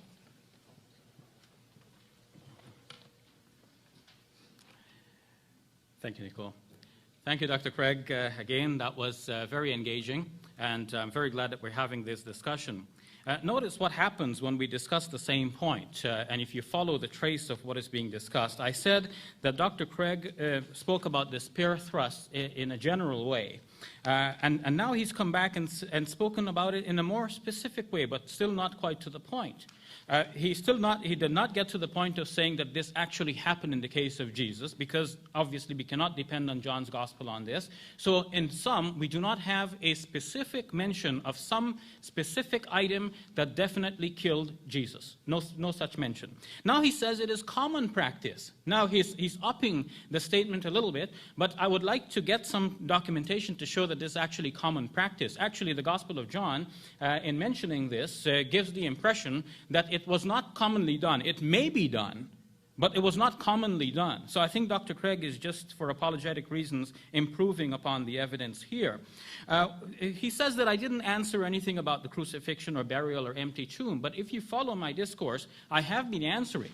I have been speaking about the way in which the crucifixion does not actually contribute to a final conclusion that Dr. Craig wants to reach, because Jesus may not have actually died on the cross. And if you say that Jesus appeared again alive, but he wasn't dead in the first place, well, then you do not have a resurrection, you have a resuscitation. So in that case, what need is there to deny the burial or even the empty tomb if the rest of the evidence do not actually add up to a resurrection, which is what the topic of our discussion is tonight. What about the appearances? Notice that Dr. Craig says that these appearances were multiply and independently attested. The key word there is independently. If we say that Paul said something and then Luke, his physician, wrote the same thing, is that independent? If we say that Mark said something and then Matthew and Luke, depending on Mark, said the same thing, is that independent? Obviously, you're dealing here with a development within early Christianity. And actually, assumption was an earlier form of expression about the vindication of Jesus than resurrection. And this has been put forward in a PhD thesis by Daniel Smith, in his now published in his book, The Vindication of Jesus in the Sayings Gospel Q. Smith puts forward the hypothesis under his professor, the Q Gospel scholar, Kloppenberg at the University of Toronto, and he has given ample evidence to show that an earlier form of proclamation about Jesus was that Jesus actually was assumed into heaven. An assumption is different from resurrection, whereas resurrection, you have the dead person coming out from where he is buried, and he appears to his disciples. Assumption means he's taken up by God from where he is dead or where he's not dead, and then in some way his disciples may be able to proclaim that he has now been exalted by God. If you look at Mark's gospel, he actually makes this case based on the gospel Q.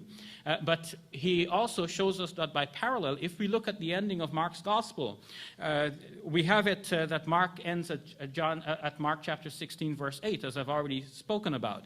But verse number 7 spoke about the angel saying to the women that Jesus is going ahead and you will see him in Galilee. That verse number 7, has actually been disputed by many scholars. They think that that verse was not in the pre-Markan source, and Mark introduced this. When we realize this, then we understand that Mark's gospel source did not speak about a resurrection of Jesus from the dead, but an assumption of Jesus into heaven from wherever he was. Now, there is a dispute as to whether Jesus was actually dead or whether he was actually assumed into heaven alive. A German scholar, Dieter Zeller, actually puts forward the hypothesis that the Q gospel does not mention the death of Jesus because assumption was the paradigm by which it was understood that Jesus was exalted into heaven, and assumption generally did not go with death but went with non-death. And this will parallel what has happened to some biblical figures like Enoch, who according to Genesis walked with God and he was no more because God took him. And Elijah in the book of Kings, who actually was taken up by God in a whirlwind. They did not die, but they were assumed into heaven. Does assumption actually count against the Quran? I think if we're speaking about the Greek language and some details of the New Testament, unless I rely on New Testament scholars, I would have to defer to Dr. Craig on what he says.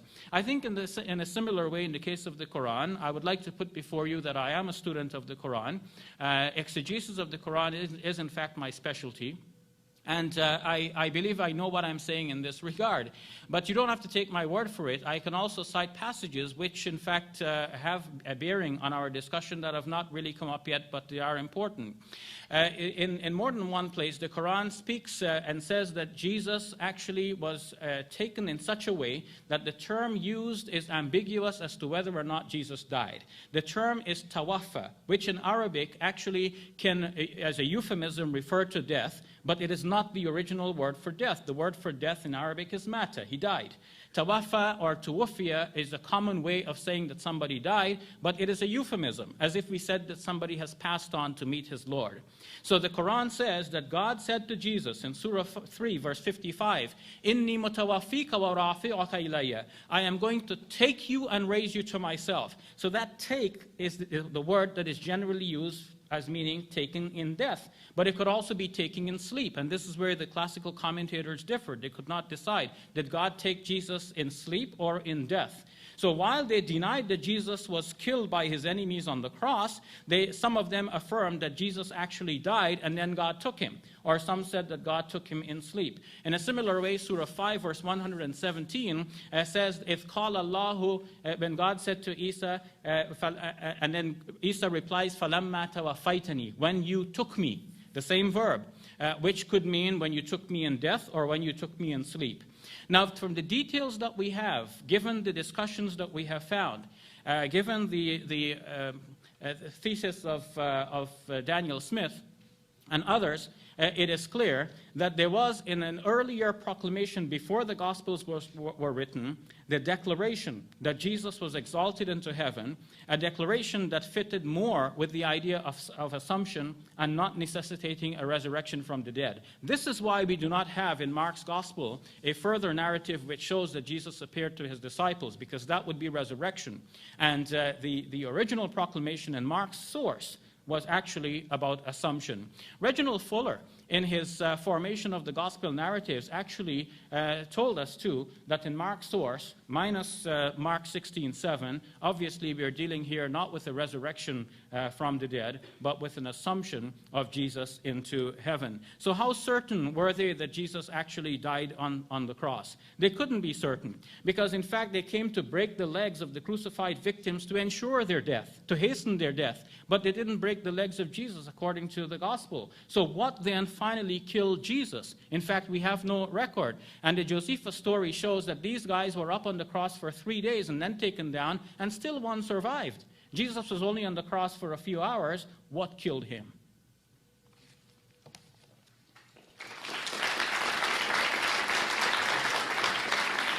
Thank you very much, Mr. Ali. We now call Dr. Craig to close out his side of the debate in his 5-minute closing address.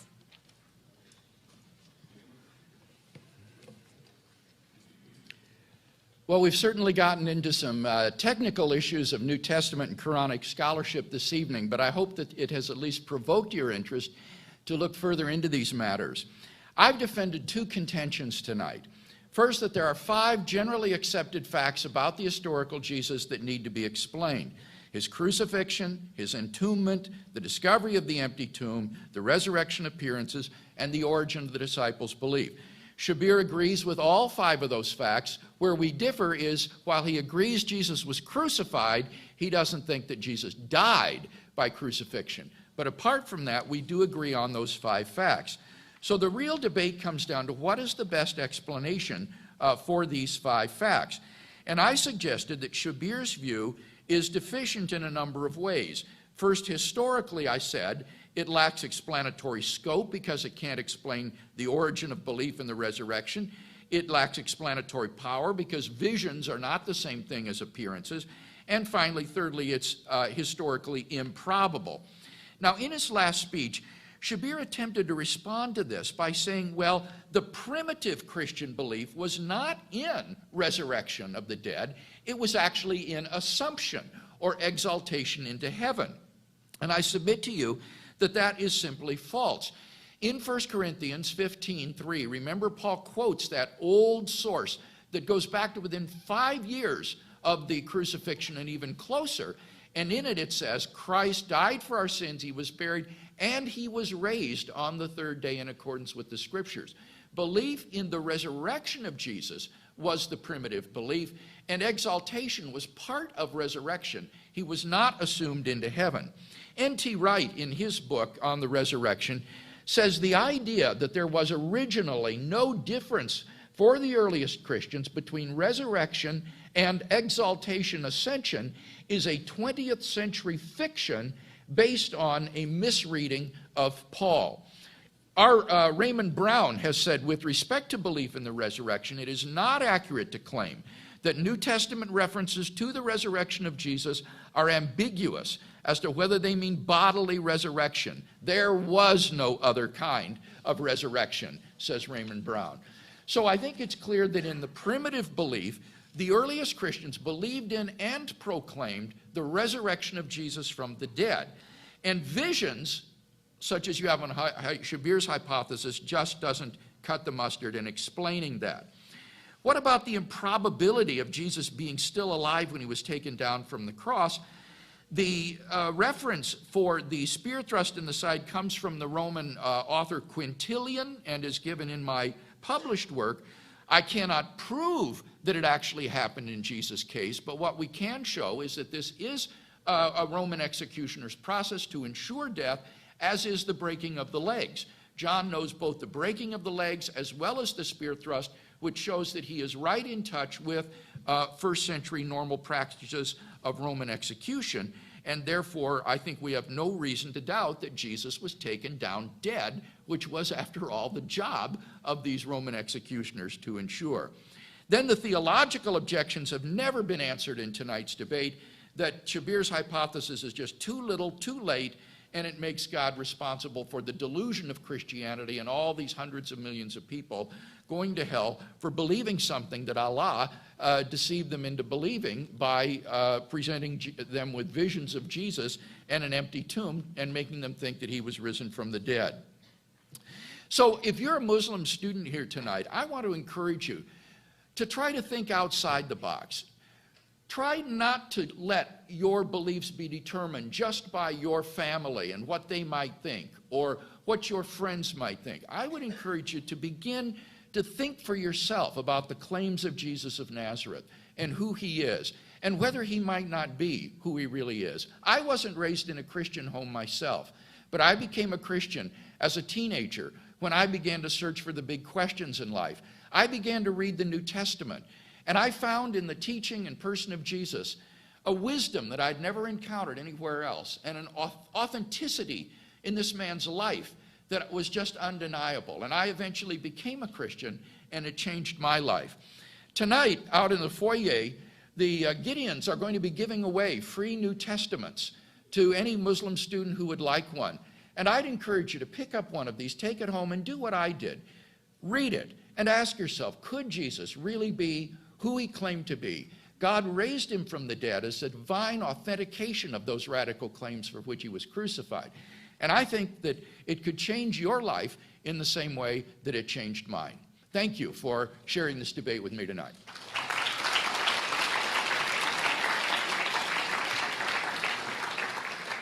Thank you very much, Dr. Craig, and we now call upon Mr. Ali to close out this round of debate.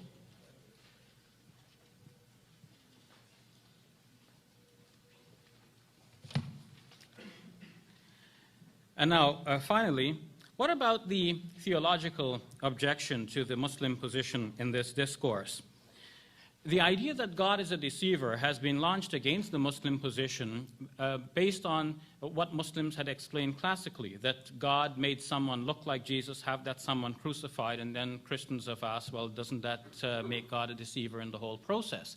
But I don't see how that objection counts against what I have explained. When I trace the development of early Christian theology, and I see that there was an early proclamation of the assumption of Jesus from the tomb prior to the writing of Mark and the other Gospels, in that case, all we needed is for the disciples to be assured that despite whatever opposition Jesus faced, God was still with Jesus. God exalted Jesus into heaven. In that case, they would go on with their preaching. The Christian religion would start. Where did this deception actually come about? How did people get to the idea that Jesus was the Son of God and eventually to worship him, and then that led to the councils? Well, I believe it started with the teaching of some people who were not disciples of Jesus, especially the Apostle Paul. It is in his book, in his writing to the Galatians, chapter 3, verse 13, that Paul said that Jesus died as a curse for us. What Paul has done there is Paul had actually accepted the interpretation that Deuteronomy chapter 21, verse 22 and 23 actually can refer to Jesus, and that would make Jesus an accursed person because he hung on a cross. Obviously, that passage cannot refer to Jesus. It must refer to a person who hung on a cross for a crime that he actually committed, a heinous crime. And in that case, the curse of God is upon him as well. If Jesus, an honest person, an innocent person, was seized by the authorities by hook or crook and then put on a cross, how is that the fault of Jesus? And why would the curse of God fall on Jesus? But Paul accepted that the curse of God has fallen upon Jesus. And now Paul set about to prove that Jesus resurrected from the dead. And apologists following in Paul's footsteps are trying to prove that Jesus resurrected from the dead. And they base everything on Christianity on this point. Either Christianity stands on, or falls on the resurrection. But notice that based on the life and teachings of Jesus, and Dr. Craig alluded to this himself, when he said that based on the life and teachings of Jesus, this idea that he resurrected from the dead is in accord. His test for the plausibility of this, of his explanation is the best explanation. But that counts against his idea that the origin of the belief of the disciples must have necessitated this big bang. Because either you have Jesus proclaiming that he is someone special and his disciples believe that, and the crucifixion cannot let them fail in that, or you have them not knowing anything about Jesus, waiting to see would he be vindicated from the cross, and if they don't see that, then they think that he is now accursed. The idea of the married bachelor only applied to the specific idea that Jesus was the Davidic Messiah, but he may not have been. The Dead Sea Scrolls show us that in fact Jesus could have been one of three things and still be called Messiah. He could be the Davidic Messiah, or a priest Messiah, or a prophetic Messiah. And in that case, if he was not the Davidic Messiah, then the cross does not prove him wrong. He could have been believed to be a prophet, as Muslims think he was, and that belief would continue even after his crucifixion. Notice that when in the Gospel of Luke he meets the two disciples on the road to Emmaus, they still proclaim their belief in him as a man of God and as a great prophet. That means the crucifixion did not kill the belief in the disciples that Jesus was a great prophet. So there was no need for a big bang to upstart Christianity, and I think that Dr. Craig's hypothesis fails on this point. But then if there ever was someone who turned the tables here and made Jesus appear to be false, it is actually Paul, because he accepts as a matter of fact that Jesus died an accursed death. And if we now place ourselves on the Saturday following the crucifixion, we have to be in a position of not knowing anything but knowing that Jesus is an accursed person. Now, his disciples needed, according to the storyline, an appearance of Jesus to convince them that he was not an accursed person. What do we have except reports that contradict each other? If we go by the reports that are here, I find it very difficult to bring faith in Jesus. But if we go with the idea that Jesus was a prophet of God, and therefore God's Messiah, who lived a life of honor and piety with God and convinced his disciples that he is a man worthy of being followed, and that his disciples continued to believe in him despite his death, as Josephus the historian wrote, well then there is nothing else left to explain. The difficulty has been introduced, and it is now difficult to solve. The difficulty is to first proclaim that he was declared accursed by God, and now try to prove him innocent. Thank you.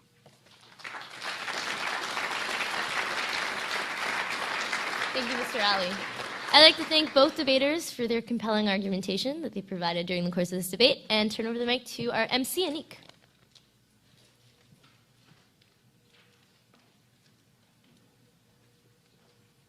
Okay, thank you very much, Mr. Ali, Dr. Craig, and Nicole.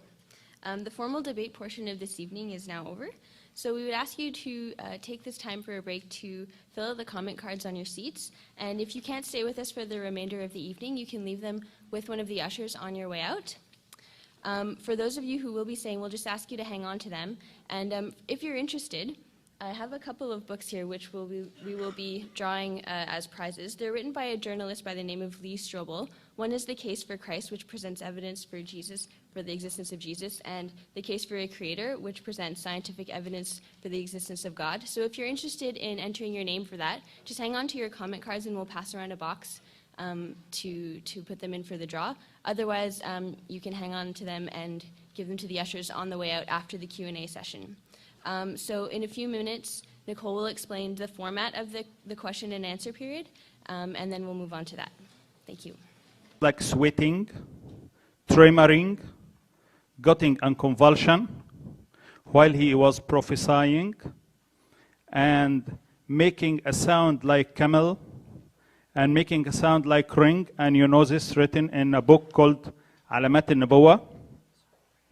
Second thing, he fall after time under a magic power from a Jewish magician called Labid ibn al-Asam in Arabic. And this Jewish magician made a magic for Muhammad, the prophet, and he fall under this magic power, and it's written in Sahih al-Bukhari that he was coming to intercourse woman. He is imagining that he intercoursed woman and he didn't do it. And he is imagining that he is doing something and he didn't did it. In Sahih al-Bukhari, this hadith Sahih. All of this makes me in doubt about this book at all. Maybe Muhammad wrote it or received it under a magic power. Maybe he received it with all these heart symptoms, that's for me to believe this is a true prophet. So I cannot, I just want to ask, can we depend on a Quran? And the man who took or received this Quran has all these doubts? Thank you. It looks like we are not restricting questions only to the topic. Is that right? We're accepting more general questions?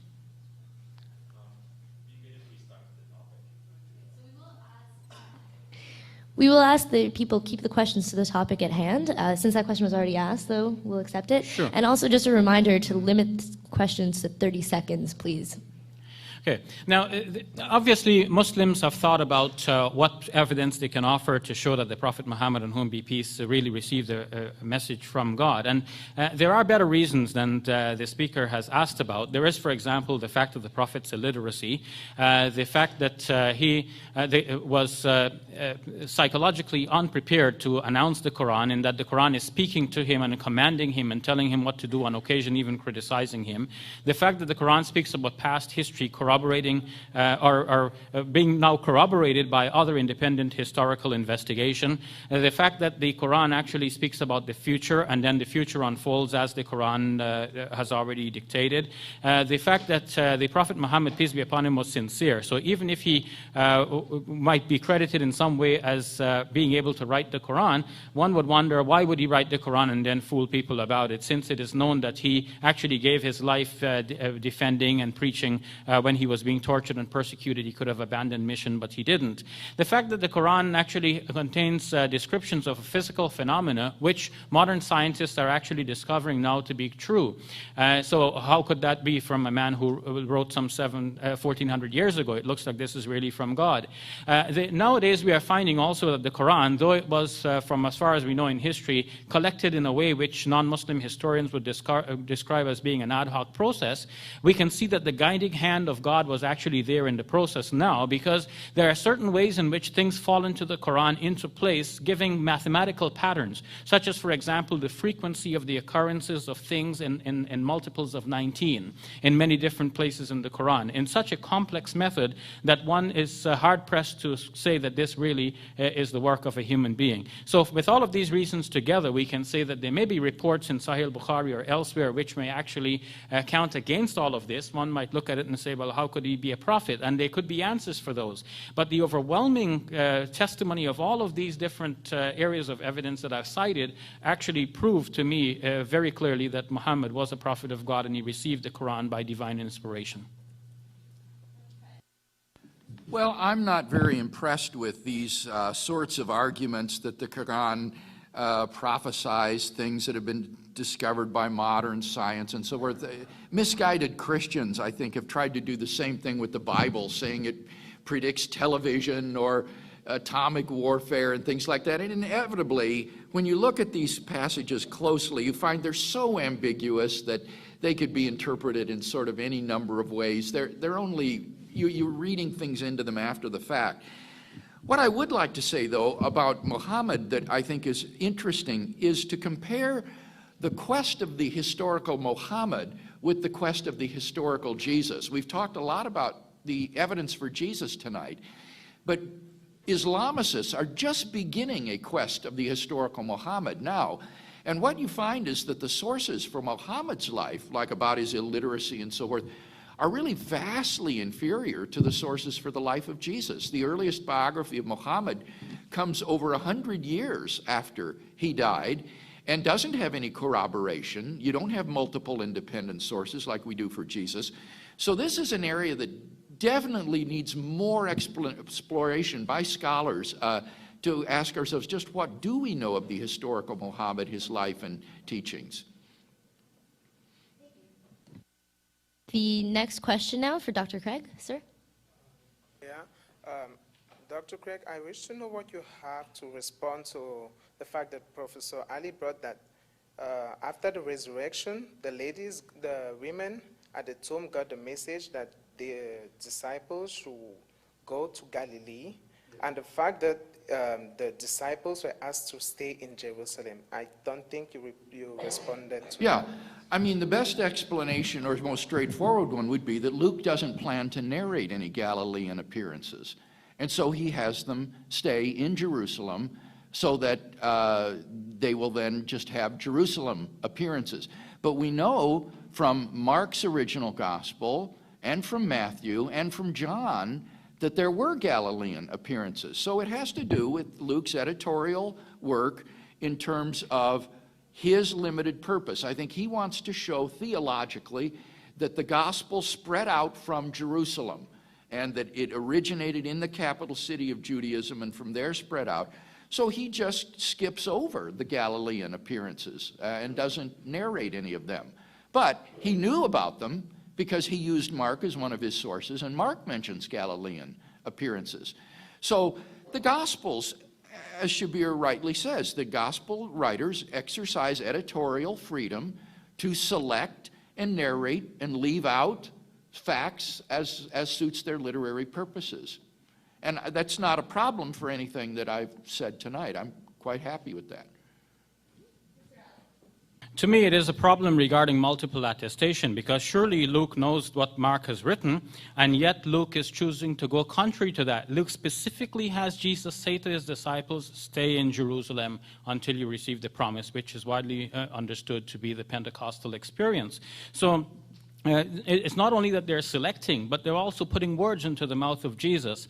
They're also writing in order to prove their own theological agendas and to prove who is greater than whom. So if somebody wants to prove that Peter is greater, they have Jesus appear to Peter first. Somebody wants to prove that James is greater, they want James to be the first one to see the appearance. And then apparently Paul combined the two narratives, one that says that Peter was the first and the other that said that James was the first, now into a sequential whole. So when we speak about multiple attestation, that all of these different writers spoke about the appearances, what's affirmed in one is actually denied in the other. Either Jesus told his disciples to go to Galilee and see him, or he told them to stay in Jerusalem where they do in fact see him. So you cannot have it both ways. Okay. For the sake of time, we're going to limit the questions to the number of people that are there, that are currently in line. Next question from Mr. Ali. Madam. Good evening, Mr. Ali. My name is Mirella. You said that in the Arabic language there is a difference between the verb tawaffa and the verb mata. You said that if the Quran wanted to imply that Jesus was really dead, the verb mata would have been used. Then you tried to show that the Quran never used the verb mata when speaking about Jesus. But you never mentioned the verse 33 in Surah Maryam, which indeed used the verb mata. And I would like you to comment on this verse. It goes like this. Surah Maryam, verse 33. Assalamu alayya yawma ulidtu wa yawma amutu wa yawma ub'athu hayyan. Peace be upon me the day I was born, and the day I shall die, and the day I am raised to life again. Thank you. I didn't say all the things you said that I said in quite the way you said them, but I wouldn't say that if the Quran wanted to say that Jesus died, the Quran, or whatever. I can put it a different way. I can say that if the Quran had used the term mata, it will be clear that he died. If the Quran uses tawaffa, now tawaffa is ambiguous. It could mean he died, or it could be that this is, in which case the verb is used as a euphemism for death, or it could be that God took him either in death or in sleep. There is some ambiguity there. You are correct. In Surah 19 it says Assalamu alayya yawma amutu wa yawma ub'athu hayya. Then this would indicate that Jesus dies at some time in the future from his saying that. So when is that future? Muslim commentators generally said when he returns to earth he will die at that time. But you have raised an interesting point. We should also think about what that could mean. But that of course does not contradict the passage which says ma qataluhu wa ma salabuhu, when we understand that killing, qital, and salb are two different things. And Dr. Craig was right. They are two different things. Even in the Surah 5, verse 33 verse, either the person should be killed or by slain, as he read in the translation, or he should be crucified.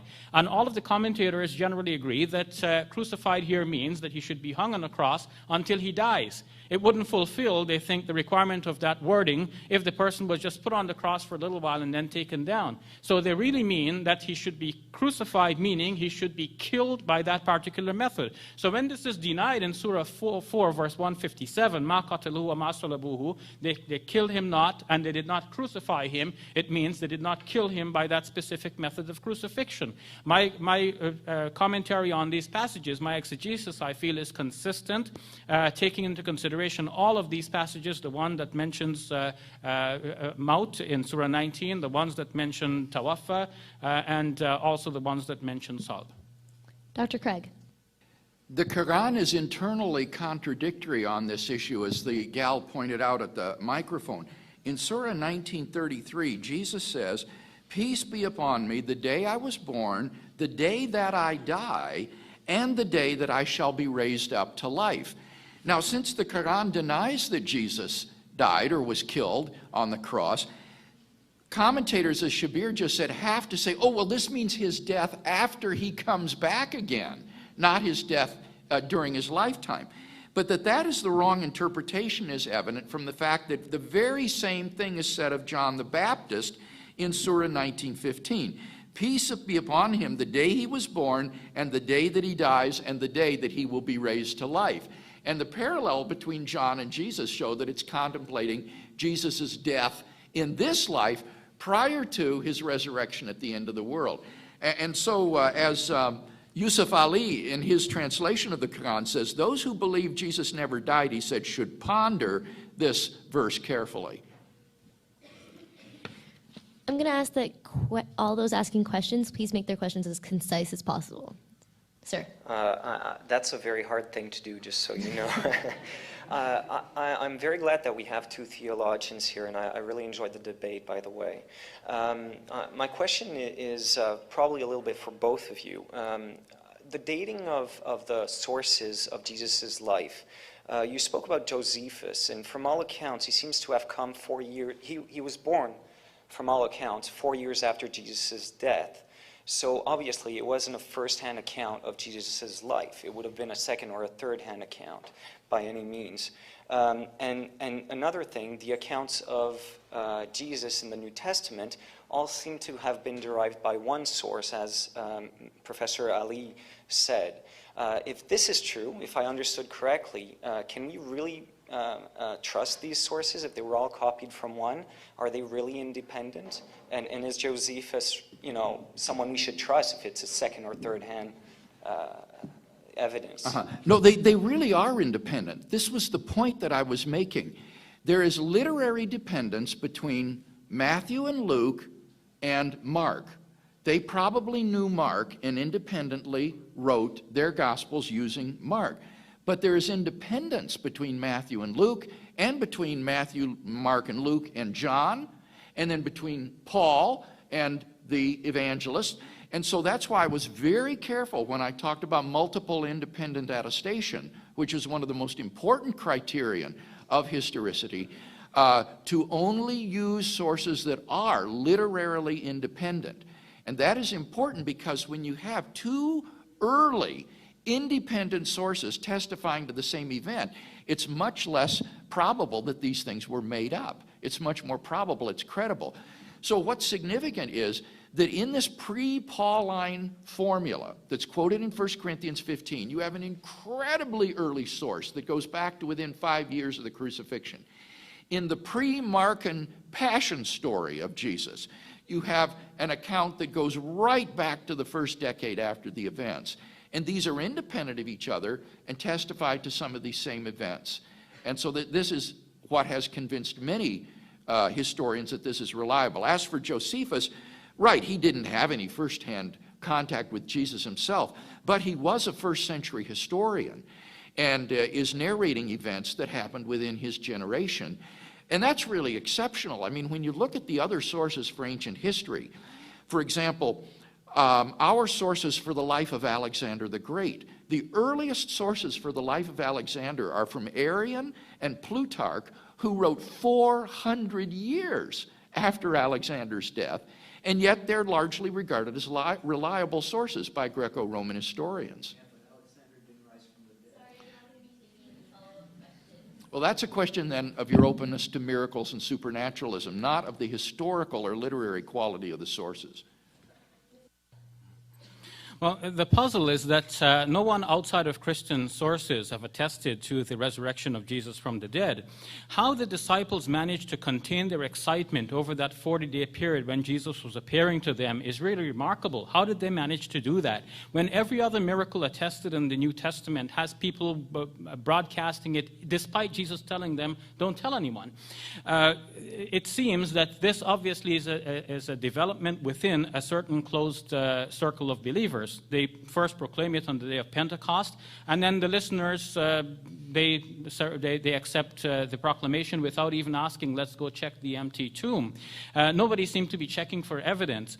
Dr. Craig treats the narratives in a simplistic way without looking at the possibility of developments from one to the other. They're not independent. If Paul says something and then people within the Pauline church then writing something that confirms what Paul says, that's not independent. So Paul says Jesus appeared to Peter, and somebody constructing a narrative and saying, okay, Jesus did appear to Peter. Maybe he got it from Paul. It's not independent in that case. Thank you. Next question for Mr. Ali. Madam.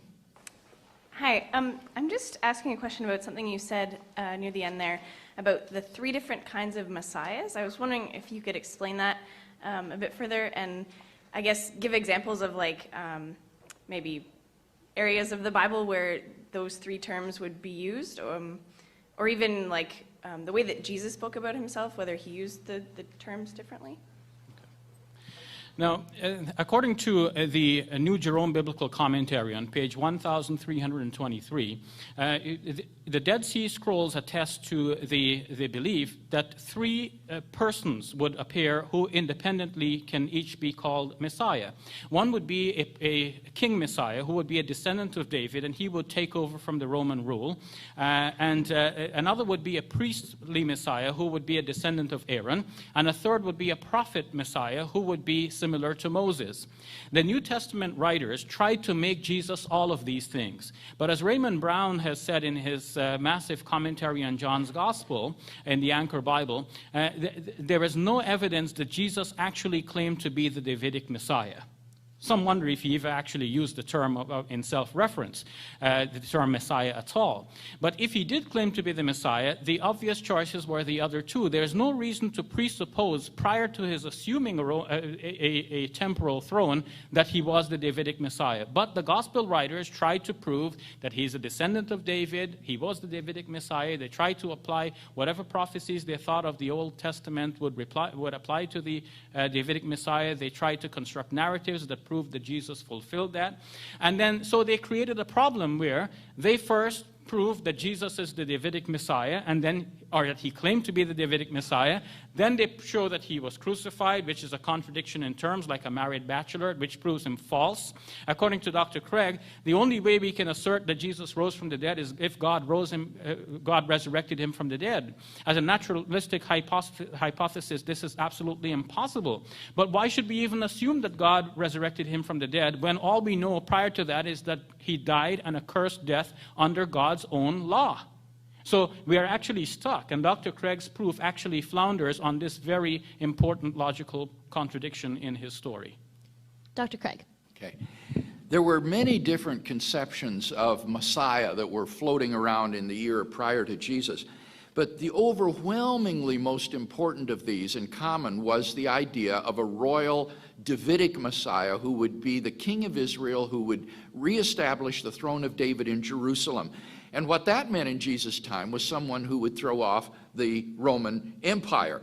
Now, when Jesus rode into Jerusalem on the back of a donkey, this was in deliberate fulfillment of the prophecies of Zechariah in the Old Testament, which says, "Behold, your king is coming to you. Humble is he, riding upon an ass, the foal of an ass." And the crowds hailed Jesus by saying, "Hosanna in the highest, Hosanna to the coming King of David." They saw that this was the inauguration, or thought of it as the inauguration of the Davidic kingdom. Jesus Central to his teaching was the proclamation of the kingdom of God, which he thought had broken into human history in his person. So I think Jesus definitely did think of himself as the Messiah, and was crucified for that, in the words of the plaque on the cross over his head, the King of the Jews. Madam. Given that the Gospels were written and the Quran was written by people who believed in the resurrection and in the beliefs in the Quran, doctrines in the Quran, how reliable can the texts be, and where do they stand in comparison in their reliability or to other historical texts? Yeah, this is the central question of New Testament studies today, because obviously these documents that were collected into the New Testament were written by Christian believers, so how do we know if they're historically accurate? And so scholars have developed a number of tests of authenticity for these texts, things like multiple independent attestation of a saying or event, dissimilarity. If the event is unlike antecedent Judaism and unlike subsequent Christianity, it's more likely to belong to the historical Jesus. Embarrassment. If a saying or event would be embarrassing or awkward for the movement that followed Jesus, then it's more likely to be historical. Coherence with the other established sayings of Jesus, the presence of Semitisms in the tradition that would indicate an Aramaic original. There's a whole host of these sorts of criteria that scholars use and apply to the narratives to try to sort out what is historical bedrock. And as I say, when you use these tests, you come up with at least these 5 facts that I've defended tonight as being part of the historical Jesus, not simply because the Bible tells me so, but because critical historians using these objective criteria are able to establish that these facts belong to the historical Jesus. Now, as I say, this is just being begun to be done with Muhammad. The Quran is not really a historical book. It doesn't have the life of Muhammad in it. So that really doesn't apply a whole lot there. What we want to know is, how do we know about Muhammad, what he really was like and said?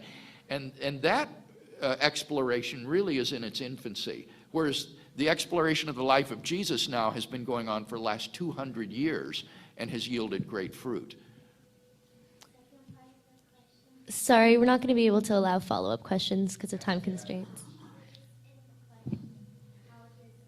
I'm going to ask you to talk to Dr. Craig privately afterwards. Yeah, talk Sorry to about me that. afterwards. Mr. Ali, All right. perhaps you can address the second part of her question. Well, people have tried to show that the Quran contradicts itself, in which case it would not be the word of God. And Dr. Craig has tried that tonight. But I think he misunderstands not the Arabic usage, but the logic of what was being said. If it is said in the Quran, peace be upon John the Baptist the day he dies, that's said in the future, but announced at the time of his birth, then obviously his birth will be sometime in the future. And if a similar thing is said about Jesus in his infancy, then obviously he's going to die in the future. And if the future, his death in the future did not actually occur yet, it could be still sometime in the future. So I don't know why Dr. Craig fails to see that logic and thinks that there's a contradiction between the two statements. I think on the whole, though, the Quran's approach to this question of the crucifixion actually shows where the gaps in the logic are. Like Dr. Craig thinks of the facts as independent facts and does not see the connections between them. Like, for example, the discovery of the empty tomb. He fails to pay attention to the fact that the tomb wasn't guarded on the night following the entombment. So then the body could have gone missing that very night. Then what? Sir. Thank you. Hope this isn't a bad question. I'm going to be asking it presuming that you do affirm that Jesus was assumed into heaven alive. And you used a certain argument in the debate to try to prove that. I'd like to pose 2 very quick questions. First, or the first is a challenge. On the assumption, you said that most people who were assumed were alive. In the case of Elijah, I can hand that seems very clear from Scripture. In the case of Enoch, we're not so sure. But what about the account of Moses? This was not in the Scriptures, it's Jewish oral tradition. It is recorded in the Scriptures in Jude because it's quoted from 1 Enoch. in this account, Michael and Satan argue over the body of Moses, but he's already dead, and they're trying to get him assumed or not assumed.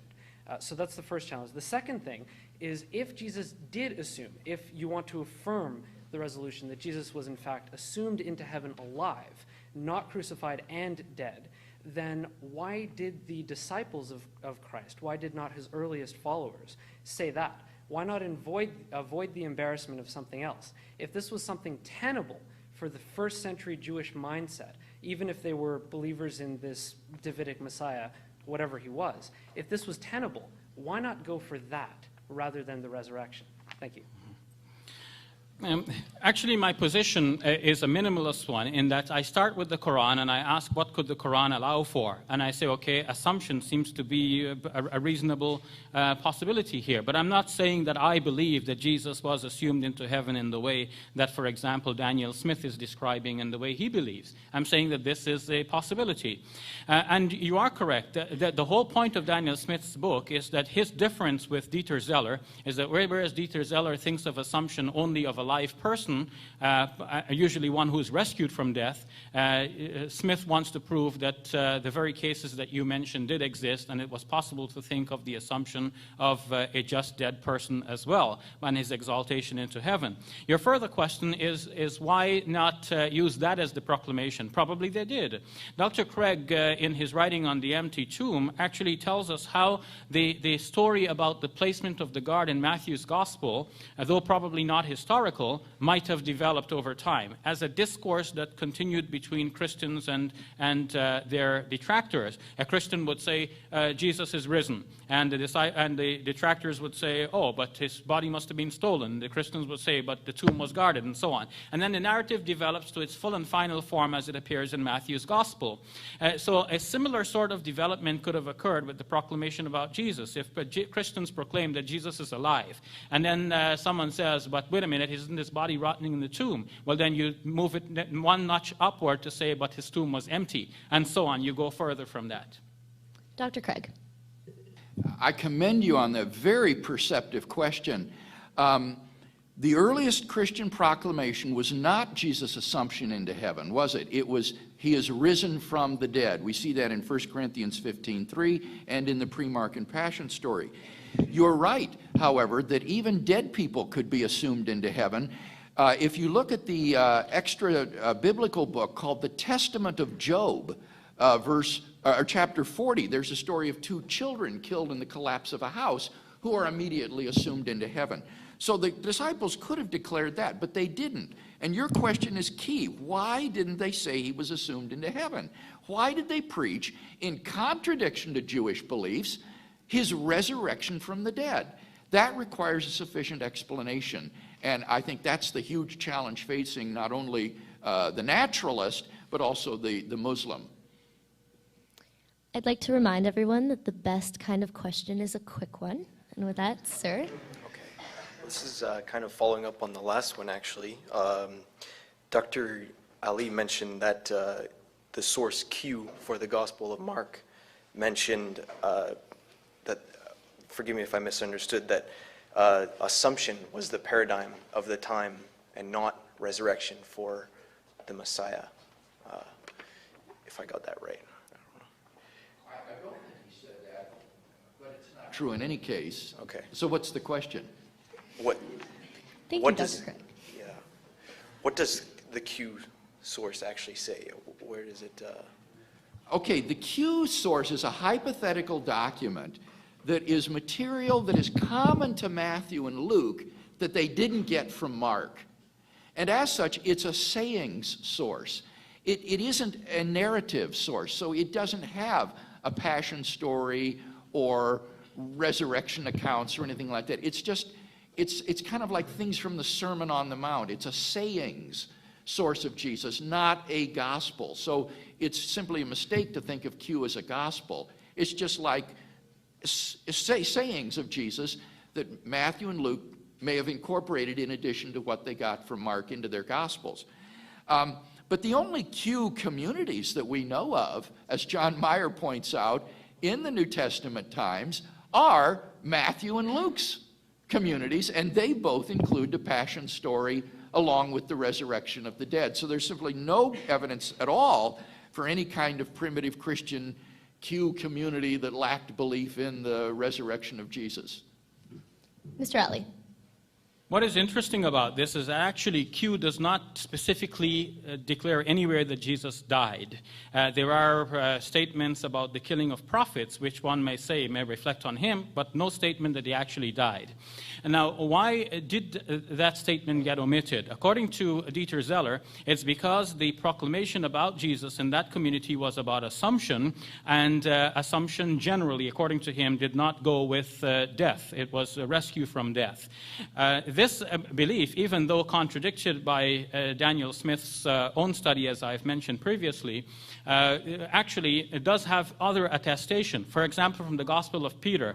According to N.T. Wright in his description in the resurrection of the Son of God, what is depicted in the Gospel of Peter with Jesus being carried up by two angels must obviously refer to something like a resuscitation, which is not the proclamation of the Gospels we know.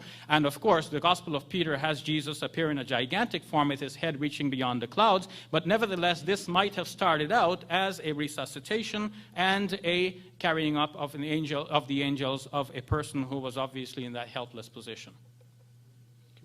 Sir. Yes. Question is, are there any historical documents that support the Quran saying that Jesus was not crucified or killed? First, I've tried to say that we have to think about what specific interpretation we have of the Quran here, and a wide variety of interpretations are possible. One interpretation that I did advance here, especially by following the probings of Dr. Craig, is that Jesus was assumed into heaven. Now, he could have been assumed in that case either alive or dead, in which case his spirit would be alive with God in heaven. Is there any kind of independent attestation?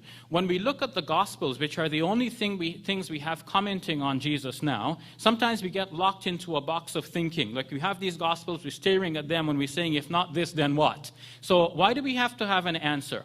Like, why do we have to know about what happened to the remains of every individual who died in past centuries? Just because we have some stories which some people made up doesn't mean to say we should make up another story to counter that one.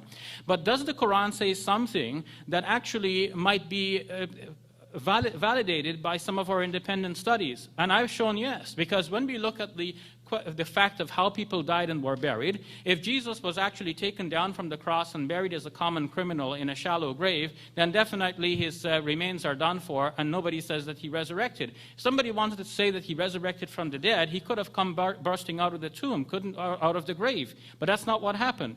Obviously, what happened is that later on, people are proclaiming that Jesus was exalted, he is alive with God, they're being questioned, then they invent the story of the empty tomb, then they're being questioned about the details of that, so they say there was a guard, but they omitted placing the guard on the first night, and they didn't check to see if the body was there, so the body could have actually been missing that night, and then it just goes on from a person being alive, to the grave being empty, to the person being seen, and now being touched. If you look at the later Gospels, now suddenly Jesus is being touched in the Gospel according to Luke and John, for example. Dr. Craig. The short answer to your question is no. There aren't any corroborating sources for the Quran's remarkable claim that Jesus was neither crucified nor killed. All of the New Testament material says that he was crucified and executed. Josephus, the Jewish historian, Tacitus, the Roman historian, says this. The Jewish sources in the Talmud say this. There is nothing to suggest that Jesus somehow survived death or wasn't crucified. This was written by a man living in Saudi Arabia 600 years after the event, with no independent source of information about Jesus of Nazareth. And that's why no historian turns to the Quran as a primary source for the life of Jesus. It's just too late and too derivative to be regarded as a credible source of information for the life of Jesus of Nazareth. And the last question for Dr. Craig. What advice would you give to those of us who don't have the time or resources to investigate the historical accuracy of, say, the New Testament? Or how can we be confident in our beliefs if even scholars and experts are still debating its accuracy and its message? Yeah. This is one thing I must say I struggle with too, because I am so painfully aware that I am debating these issues in front of a bunch of undergraduates, most of whom have probably never even cracked the New Testament, much less read it. It's kind of like my going and listening to a pair of medical doctors debate on some tropical disease or something and the best treatment for it. How do you know who's telling the truth? That's why I've tried to quote over and over again non-conservative scholars to show that the majority of scholars agree with these points. And I guess what I would say to you is I would first of all read the New Testament myself. That's why I encourage you to get a copy. That's the minimum you have to do, is to read it yourself. And then I guess I would get a book like Lee Strobel's Case for Christ and read that and weigh the arguments in it and see if they don't make sense. But apart from that, I can appreciate how confusing this sort of thing would be to a layperson. But at least you can read the original documents yourselves and pray and ask God to reveal himself to you if he's real, if this is really the truth, if this is really his son, if he really loves you and wants you to know him, then he'll make it clear to you. So I would encourage you to treat this not just as an intellectual quest, but also as a spiritual search as well. Mr. Ali. Well, one way is to listen to the logic of the discourse. Notice that in Dr. Craig's citation of scholars who agree on all of these points, actually only conservative scholars who believe that Jesus resurrected from the dead actually admit to all of the points that Dr. Craig presented as facts. Take, for example, his insistence that even Roman historians from the period said that Jesus died. But not died and resurrected. Died and that's the end of it. But the moment you say to one of those historians, but we've seen Jesus, then they're going to be asking you, did you really see Jesus? Or are you sure he was really dead in the first place? We're back to where the Quran is actually getting us to think. So even though the Quran was written later, but Muslims believe that this is a revelation from God, but even if we leave that belief aside and we just examine the logic of what the Quran is presenting, there is no hard evidence that Jesus actually died when the New Testament Gospels say he died. Dr. Craig's difference from me in this debate has been that whereas he's looking at the surface of the Gospels, I'm going deep and looking at the scholars who have tried to trace the origin of the gospel stories. All these books to go out and search this man out, doesn't that push you or move you to believe that there was something special here? Yes, I believe that Jesus was someone special and that his whole life demonstrated that he was a special person, a man of God, a prophet, God's Messiah, one who should be believed in and followed.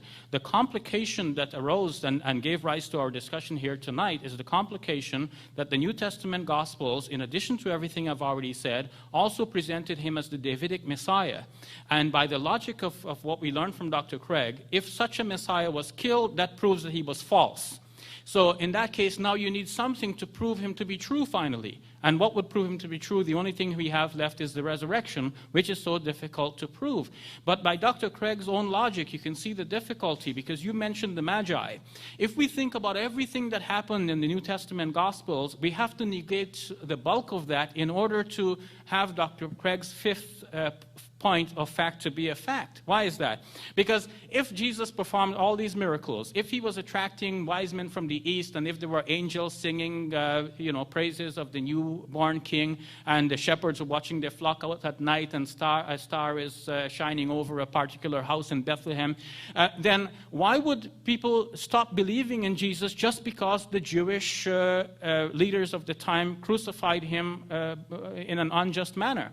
But Paul said that Jesus died an accursed death. And Dr. Craig is following that declaration about Jesus and now trying to prove that even though he died under the curse of God, God finally showed us that he is still with Jesus by raising him from the dead. And we have seen how difficult it is to prove that Jesus was raised from the dead, because in the first place, how do you know he was really dead? Think about the last thing that Dr. Craig said about the spear thrust. Now he lowered it from common practice to it was a practice. But he could not bring himself to say that this was definitely done in the case of Jesus, because to do that, he would have to claim inerrancy for the Gospels and claim that John's Gospel, despite all scholarship, is actually true in all of its historical details. And that, of course, means that his position is not really justified. Now, it does. Jesus was taken down alive. That has this enormous burden of proof to prove something that is highly, highly improbable and contrary to all the sources. But notice what Shabir said in his question just before this. He said, I start with the Quran and then ask what it allows. You see, this is not the way a historian works, where you look at the sources and follow the evidence where it leads. He starts with the Quran and then says, what can I wiggle around enough in here to allow me to remain a Muslim and yet affirm what I can? And he says, well, I'll affirm that Jesus was crucified but not killed. And then you get into this sort of Chrislam sort of thing, as I suggested. I think it's much better to follow the evidence where it leads, and I think where it leads is to the resurrection of Jesus. All right, I'd like to thank everyone for their questions and thank both of the debaters for their contributions tonight, and I'll now turn over the mic to Anik.